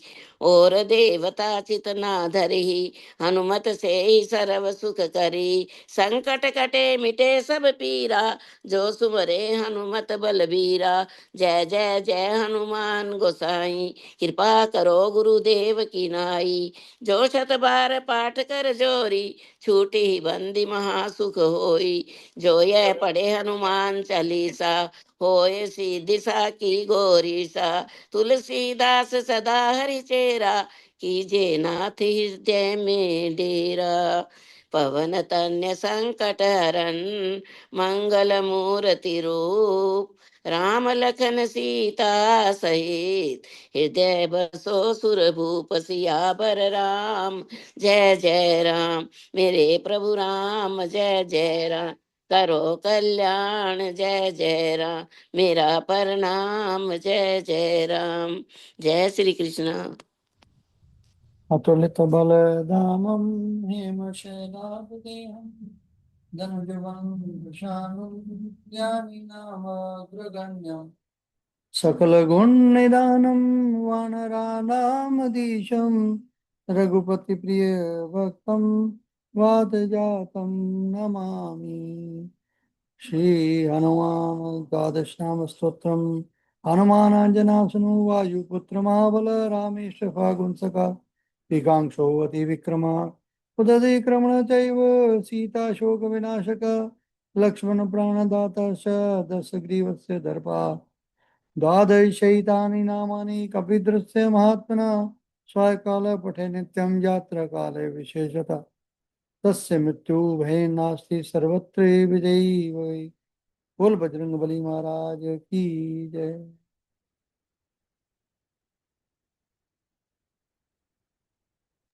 रीटा जी, रीटा जी। जी सर, कर रही हूँ। जी हाँ। संकट मोचन हनुमान अष्टक। बाल समय रवि बख्शी लियो तब, तीनों लोक भयो अंधियारो। ताहि सो तास भयो जग को, यह संकट काहू सो जात न टारो। देवन आनि करी बिनती तब, छाड़ दियो रवि कष्ट निवारो। को नहीं जानत है जग में कपि, संकट मोचन नाम तिहारो। संकट मोचन नाम तिहारो। बाली की त्रास कपीस बसे गिरी, जात महाप्रभु पंथ निहारो। चौकी महामुनि साप दियो तब, चाहिए कौन विचार विचारो। के द्विज रूप लिवाए महाप्रभु, सो तुम दास के शोक निवारो। को नहीं जानत है कपि, संकट मोचन नाम तिहारो। संकट मोचन नाम तिहारो। अंगद के संग लेन गए सिय, खोज कपीस यह बैन उचारो। जीवत नाही बच्यो हम सो जो, बिना सुधि लाए यहाँ पगुधारो।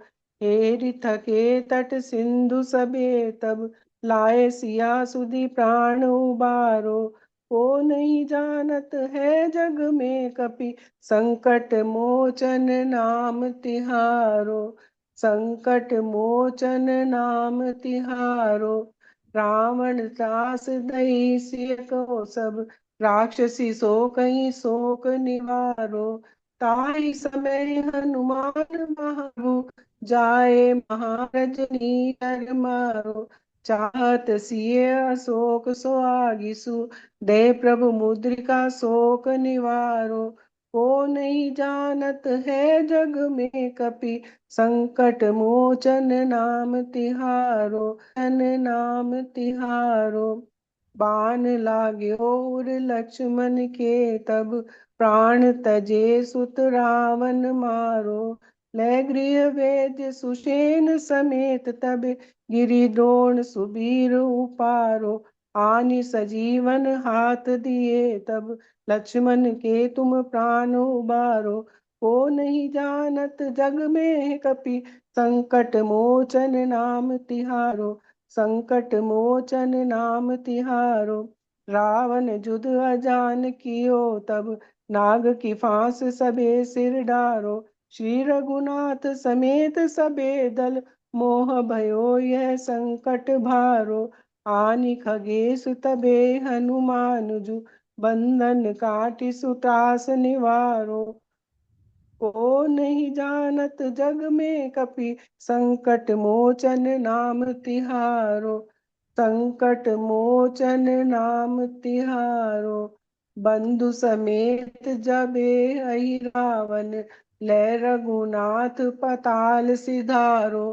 देवहि पूज बलि विधि सो बलि, देव सबे मिली मंत विचारो। जाय सहाय भयो तब ही, अहि रावण सैन्य समेत संघारो। को नहीं जानत है जग में कपि, संकट मोचन नाम तिहारो। संकट मोचन नाम तिहारो। काज किए बड़ देवन के तुम, वीर महाप्रभु देख विचारो। कौन सो संकट मोर गरीब को, जो तुमसे नहीं जात है टारो। बेगी हरो हनुमान महाप्रभु, जो कछु संकट होए हमारो। को नहीं जानत है जग में कपि, संकट मोचन नाम तिहारो। संकट मोचन नाम तिहारो।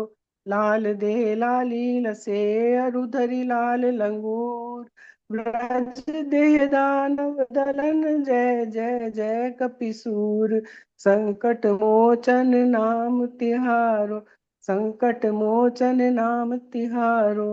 जय हनुमान जी की जय।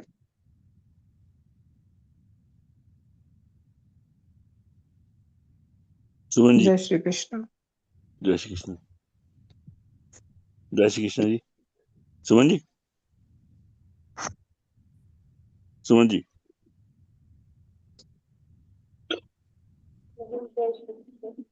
सर्वे भवन्तु सुखिनः। नहीं नहीं नहीं, नहीं, गीता जी की आरती आएगी ना पहले तो। सॉरी,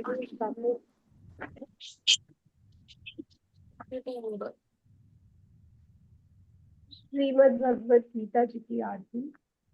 ओम जय भगवद गीते मैया जय भगवद गीते हरि कमल विहारिणी हरि कमल विहारिणी सुंदर सुपनीते।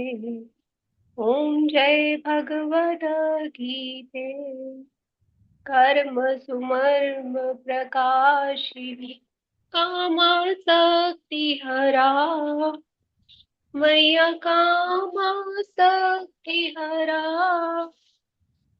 तत्व ज्ञान विकाशिनी तत्व ज्ञान विकाशिनी विद्या ब्रह्म परा।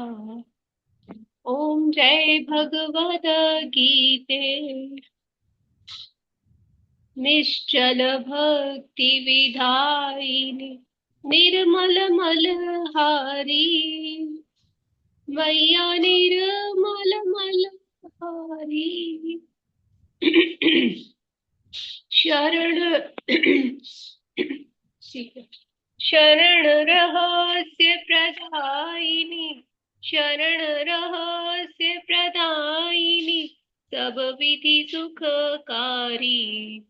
ओम जय भगवद गीते राग द्वेष विदारिणी कारिणी मोद सदा मैया कारिणी मोद सदा भव भयहारिणी तारिणी भव भयहारिणी तारिणी परमानंद प्रदान।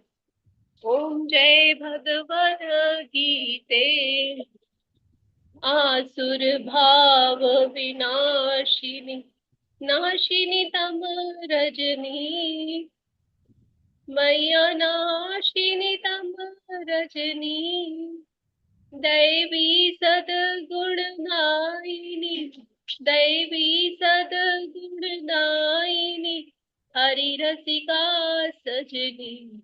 ओम जय भगवद गीते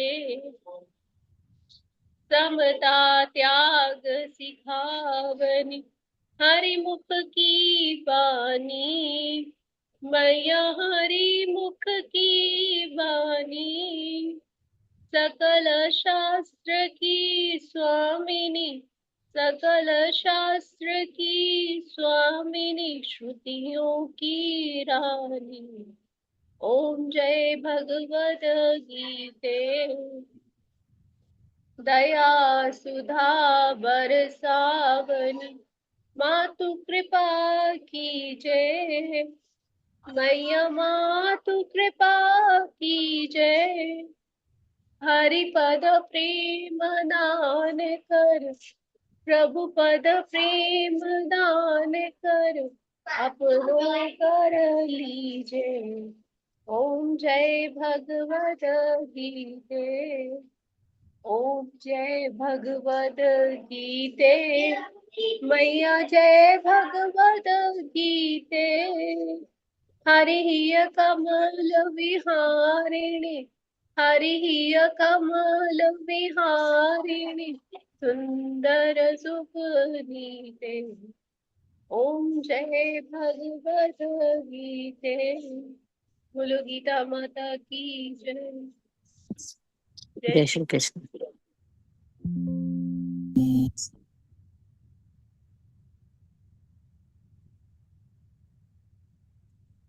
श्री कृष्ण चंद्र आनंद कंद मुकुंद गिरिवर धारणम यशुनंद गोपी चंद्र काटहु फंद भव भयहारणम नव कंजलोचन तिलकरोचन जगत केवल कारणम जगदीश योग निधीश बंदहु मुनीश वेद उच्चारणम मृदु अधर धर मुरली मनोहर तान ज्ञान प्रचारणम बलबाहु अतुल अनंत अविचल आदि पुरुष अकारणम करुणा निधान सुजान सुंदर सुलभ संतन तारणम सुखधाम दाता नाम श्याम निकाम वाम विहारणम सुखधाम दाता नाम श्याम निकाम वाम विहारणम। जय श्री कृष्ण।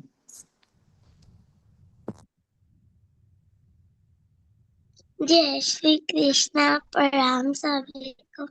जय श्री कृष्ण।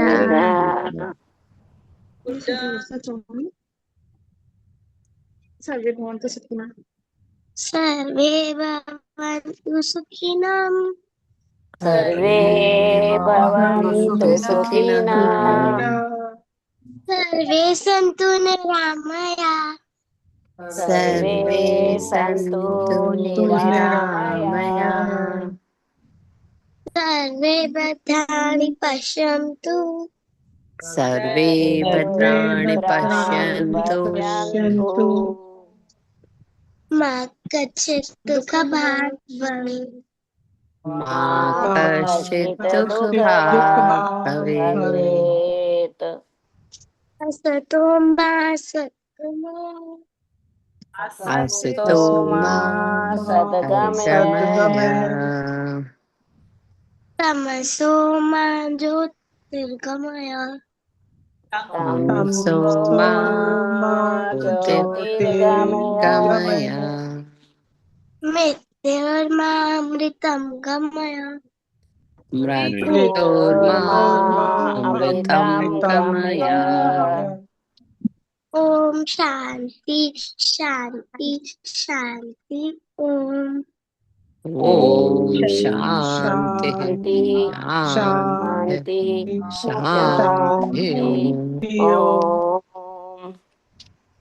सभी सुखी होवे। सभी सुखी होवे। सभी रोग मुक्त रहे। सभी रोग मुक्त सभी रहे। रोग मुक्त रहे। सभी मंगलमय के साक्षी बने। सभी मंगलमय के साक्षी बने। साक्षी बने। और किसी को भी दुख का भागी ना बनना पड़े। किसी को भी दुख का भागी ना बनना पड़े। बनना पड़े। हमको असत्य से सत्य की ओर ले चलो। असत्य से सत्य की ओर ले चलो।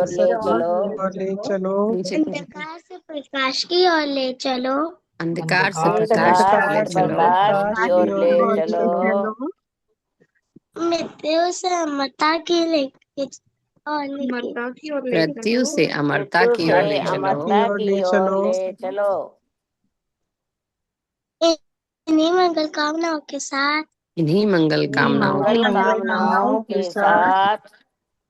आपका दिन रात मंगल में हो। आपका दिन रात मंगल में हो। श्री कृष्ण अर्पणमस्तु। श्री कृष्णार्पणमस्तु। शुभम भूयात्। शुभम भूयात् वसुदेवसुतं देवं वसुदेवसुतं देवम् कंसचाणूरमर्दनम् कंसचाणूरमर्दनम् देवकी परमानन्दम् देवकी परमानन्दम् कृष्णं वन्दे जगद्गुरुम् कृष्णं वन्दे जगद्गुरुम्। भगवान की जय। जय गीता माता की जय। परम पूज्य गुरुदेव भगवान की जय आनंद की जय जय जय श्री राधे राधे जय जय श्री राधे जय जय जय श्री श्री राधे जय जय श्री राधे जय जय जय श्री राधे राधे श्याम राम।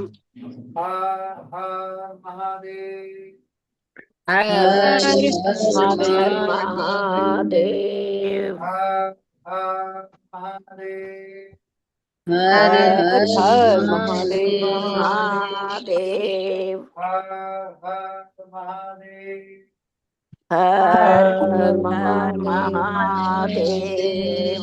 जय जय गौरी पते नमः जय जय जय गौरी गौरी नमः हर हर महादेव हर हर महादेव। आप सबको प्रणाम प्रणाम प्रणाम सबको प्रणाम जय श्री कृष्णा, सबको प्रणाम। बेटा बहुत सुंदर प्रार्थना करता हूँ। जय श्री कृष्ण। जय श्री कृष्ण। हाँ जी, बच्चा गॉड ब्लेस बच्चे को। अभी करेगी और गुड्डन करेगी 12वां अध्याय का पाठ, गुड्डन और हिमांशी। और पहले वो करेंगे, समर्पण करेंगे हिमांशी जी। जी सर। वसुदेवसुतं देवं कंसचाणूरमर्दनं देवकी परमानन्दं कृष्णं वन्दे जगद्गुरुम्। हे कृष्ण, हे दीनदयाल, हे प्रभु, हे जगत के नाथ, हम सभी हाथ जोड़कर आपसे प्रार्थना करते हैं कि आज का पाठ जो भी पाठ हुआ आपके चरणों में माता जी रानी भार्गव जी की तरफ से आपके चरणों में समर्पित है। कृपया आप उनको जल्दी से जल्द स्वस्थ कीजिए, जल्दी से जल्द उनके दुखों को हरिए, उनके कष्टों को हरिए, उनके प्रारब्धों को हरिए प्रभु, ताकि वो भी हमारे साथ आकर गीता पाठ में सम्मिलित हो। इति श्री कृष्ण अर्पणमस्तु। भूयात् वसुदेवसुतं देवं कंसचाणूरमर्दनं देवकी परमानन्दं कृष्णं वन्दे जगद्गुरुं। वसुदेवसुतं देवं कंसचाणूरमर्दनं देवकी परमानन्दं कृष्णं वन्दे जगद्गुरुम्। ओम श्री परमात्मने नमः। भक्ति योगो नाम द्वादशोऽध्यायः। अर्जुन उवाच एवं सततकाले भक्तास्तां पर्युपासते ये चाप्यक्षरम् अव्यक्तं तेषां के योगवित्तमः। श्री भगवान उवाच मय्यावेश्य मनो ये मां नित्ययुक्ता उपासते श्रद्धया पर्योपेताः ते मे युक्ततमा मताः। ये त्वक्षरमनिर्देश्यम् अव्यक्तं परिभासते सर्वत्र गमचिन्त्यं च कूटस्थमचलं ध्रुवम् संयमिन्द्रियग्रामं सर्वत्र समबुद्धय ते प्राप्नुवन्ति मामेव सर्वभूतहिते रताः। क्लेशो अधिकतरस्तेषाम् अव्यक्तस्वाम् अव्यक्ता हि गतिर्दुःखम् देहवद्भिरवाप्यते। ये तु सर्वाणि कर्माणि मयि सन्न्यस्यमत्परा अनन्ययोगेन मां ध्यायन्त उपासते तेषामहं समुद्धर्ता मृत्युसंसारसागरात्। भवानी न चिरात् पार्थ मय्यावेशितचेतसाम् मय्येव मन आदत्स्व मयि बुद्धिं निवेशय निवशिष्यसि मय्येव अत ऊर्ध्वं न संशयम्। अथ चित्तं समादातुं न शक्नोषि मयि स्थिरम्। अभ्यासयोगेन ततो मामिच्छातुं जगज्जय। अभ्यासे अप्यसमर्थोऽसि मत्कर्मा परमो भव। मदर्थमपि कर्माणि कुर्वन् सिद्धिमवाप्स्यसि। अथैतदप्यशक्तोऽसि कर्तुं मद्योगमाश्रितः। सर्वकर्मफलत्यागं ततः कुरु यतात्मवान्। श्रेयो हि ज्ञानम् अभ्यासात् ज्ञानाज्ञानम् अशिष्यते। ज्ञानाज्ञानफलत्यागात् शान्तिरनन्तरम्। अद्वेष्टा सर्वभूतानां मैत्रः करुण एव च निर्ममो निरहङ्कारः समदुःखसुखक्षमी सन्तुष्टः सततं योगी दृढनिश्चय मय्यर्पितमनो बुद्धिर्यो मद्भक्तः समे प्रियः। यस्मानो द्विजते लोकानो द्विजते च यः। हर्षामर्षभयोद्वेगैर्मुक्तो यः स च मे प्रियः। अनपेक्षा उदासीनः सर्वारम्भपरित्यागी यो मद्भक्तः स मे प्रियः। यो न हर्षति न द्वेष्टि न शोषति न कांक्षति शुभाशुभ परित्यागी भक्तिमान्यः स मे प्रियः। समः शत्रो च मित्रे च तथा मान अपमानः शीतोष्ण सुखदुःखेषु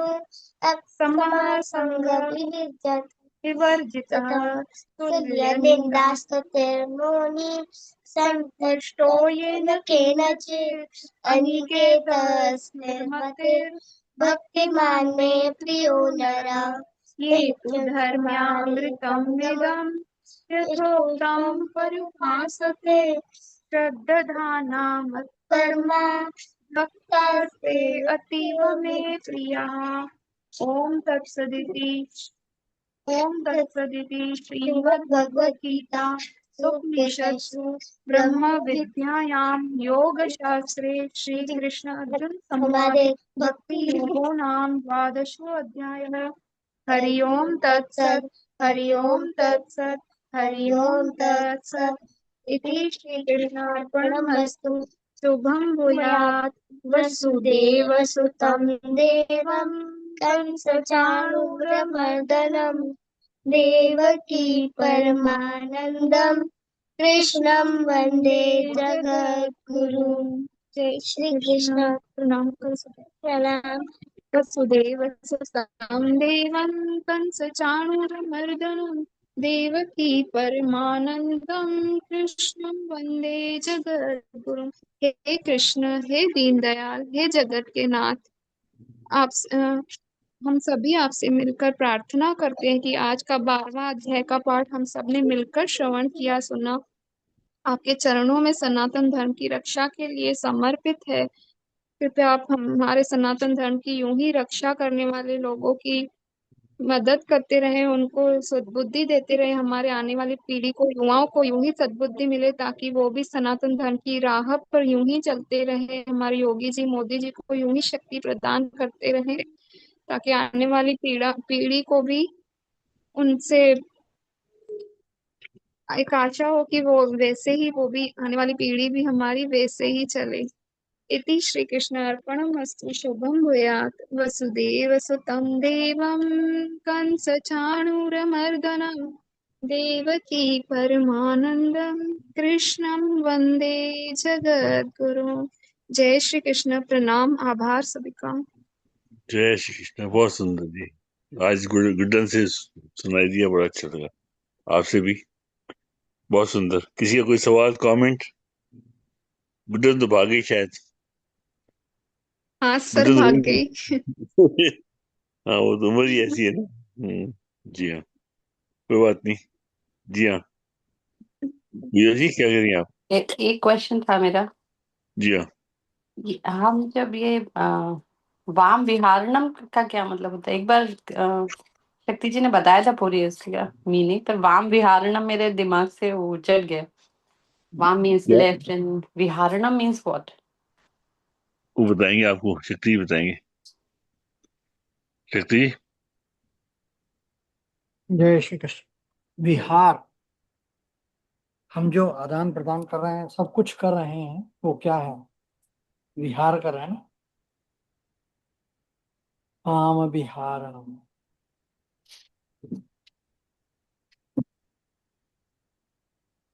सुखधाम दाता नाम सुखदाम बहाता नाम श्याम निकाम वाम विहारणम। ये सुखों के धाम हैं ना। सुखों के धाम, भगवान का नाम जो है, यही एक सुख का धाम है। नाम धाम निकाम वाम विहारण। निकाम, जो कोई कामना नहीं, हम जहाँ कोई कामना नहीं रखते हैं, सिर्फ भगवान का नाम अर्पण, अर्पण है पूरा, और वो जो है देने वाला है सब कुछ हमें। काम वाम निकाम वाम विहारणम, उसमें विहार करते हैं, वही बस सब कुछ। अब हम, आत्मा और परमात्मा का लिंक है ना, लिंकेज है। आत्मा क्या है? एक अणु अंश है परमात्मा का, परम आत्मा, और ये अणु आत्मा। तो आत्मा का ही दर्शन, हम देखें बाहर जाते हैं, बाहर नहीं है, सब कुछ अंदर भीतर है। ईश्वर सर्वभूतानाम हृदय से तिष्ठति। सब प्राणियों के हृदय में भगवान बैठते हैं। क्या सर्वस्व चाहम हृदय सन्निविष्टो मत स्मृत ज्ञान पूर्णम च वेदेश सर्वे रहमे व वेदो वेदांत कृद्वे दविदे च अहम। मैं ही हूँ सबके हृदय में निवास करने वाला, मुझसे ही सब कुछ आता है। तो जब हम, आता ही उनसे है और जाता ही है, तो हम विहार कहाँ कर रहे हैं? उन्हीं के बीच में कर रहे हैं ना। तो उसी को हमने समझना का है कि हम जो कुछ भी कर रहे हैं, भगवान तेरा तुझको अर्पण क्या लागे मेरा, मेरा कुछ नहीं है, जो कुछ है आपका है। तो हम आप में ही तो विहार, आप हैं हम में, तो हम आप में हैं, हम आपसे तो अलग है नहीं। इसी को लेने का है। जी श्री श्री कृष्ण चंद्र आनंद कंद मुकंद गिरवर। इसका कभी व्याख्या पूरी करेंगे फिर से। जी श्री कृष्ण चंद्र आनंद कंद मुकुंद गिरधारणम यशुनंद गोपी चंद काटो अंध भव। अंध जो है हमारे, उस बंधन को निकालने का है, और वो आप ही कर सकते हैं और कोई नहीं कर सकता। ठीक है ना। जी। तो इस तरह से जब हम इसको चलाते हैं, ये प्रार्थना है, बहुत बढ़िया प्रार्थना है। हाँ, बहुत अच्छी प्रार्थना है, बहुत अच्छा लगता है इसको करके। हाँ। और नव कंज लोचन तिलक रोचन जगत केवल कारणम। जगत के केवल कारण जो है आप ही हैं। वो कारण क्या है? कि हमारा कारण होता है तभी शरीर लेते हैं हम। नव कंज लोचन, आंखें जो हैं, लोचन जो हैं, तिलक रोचन जगत केवल कारणम जगदीश योग निधीश बंधो मुनीश वेद उच्चारण। जितने भी हैं, राजा बंद, ये वो मुनीश हैं, मुनि सब जो है, वेद जो, सब कुछ आप ही को उच्चारण कर रहे हैं। क्योंकि आप कौन है? जगत ईश, ईश्वर हैं पूरे जगत के, और योग के भी निधीश हैं। योग की निधि जो है वह भी आप हैं, निधियों के भी ईश्वर आप हैं। मृदु अधर अधर मुरली मनोहर, मृदु मैंने सुंदर आनंद देने वाले, अधर अधर आपके दावा घर पर जो है अधर जो हैं इतने मृदु हैं, इतने प्रसन्नचित हैं, मुरली मनोहर, उन पर मुरली भी जो है वो भी मन को हर लेती है। तान ज्ञान प्रचारणम बल बाहु अतुल अनंत अविचल आदि पुरुष कारणम। क्या करते हैं? करुणा निधान सुजान सुंदर सुलभ, कितना आसान है। संतन तारणम, सब संतों को तार देते हैं। सुख दाम दाता नाम श्याम निकाम वाम विहारणम, ऐसे जो सब जगह विहार करते हैं वो सुखों के दाता हैं, सुखों के धाम हैं, वो नाम और वही श्याम। बस उसी में हम निष्काम भाव से रह जाएं, यही हमें चाहिए और कुछ नहीं चाहिए। श्री कृष्ण चंद्र आनंद मुकुंद गिरिवरधार। जय श्री कृष्ण। जय श्री कृष्ण। जय जय श्री श्री कृष्ण। जय श्री कृष्ण। धन्यवाद जी। आज ये जय कृष्ण श्री जी की आरती की बता रहे थे व्याख्या सर। बस जय श्री कृष्णा। प्रणाम सबको जी। जय श्री कृष्ण। जय श्री जय श्री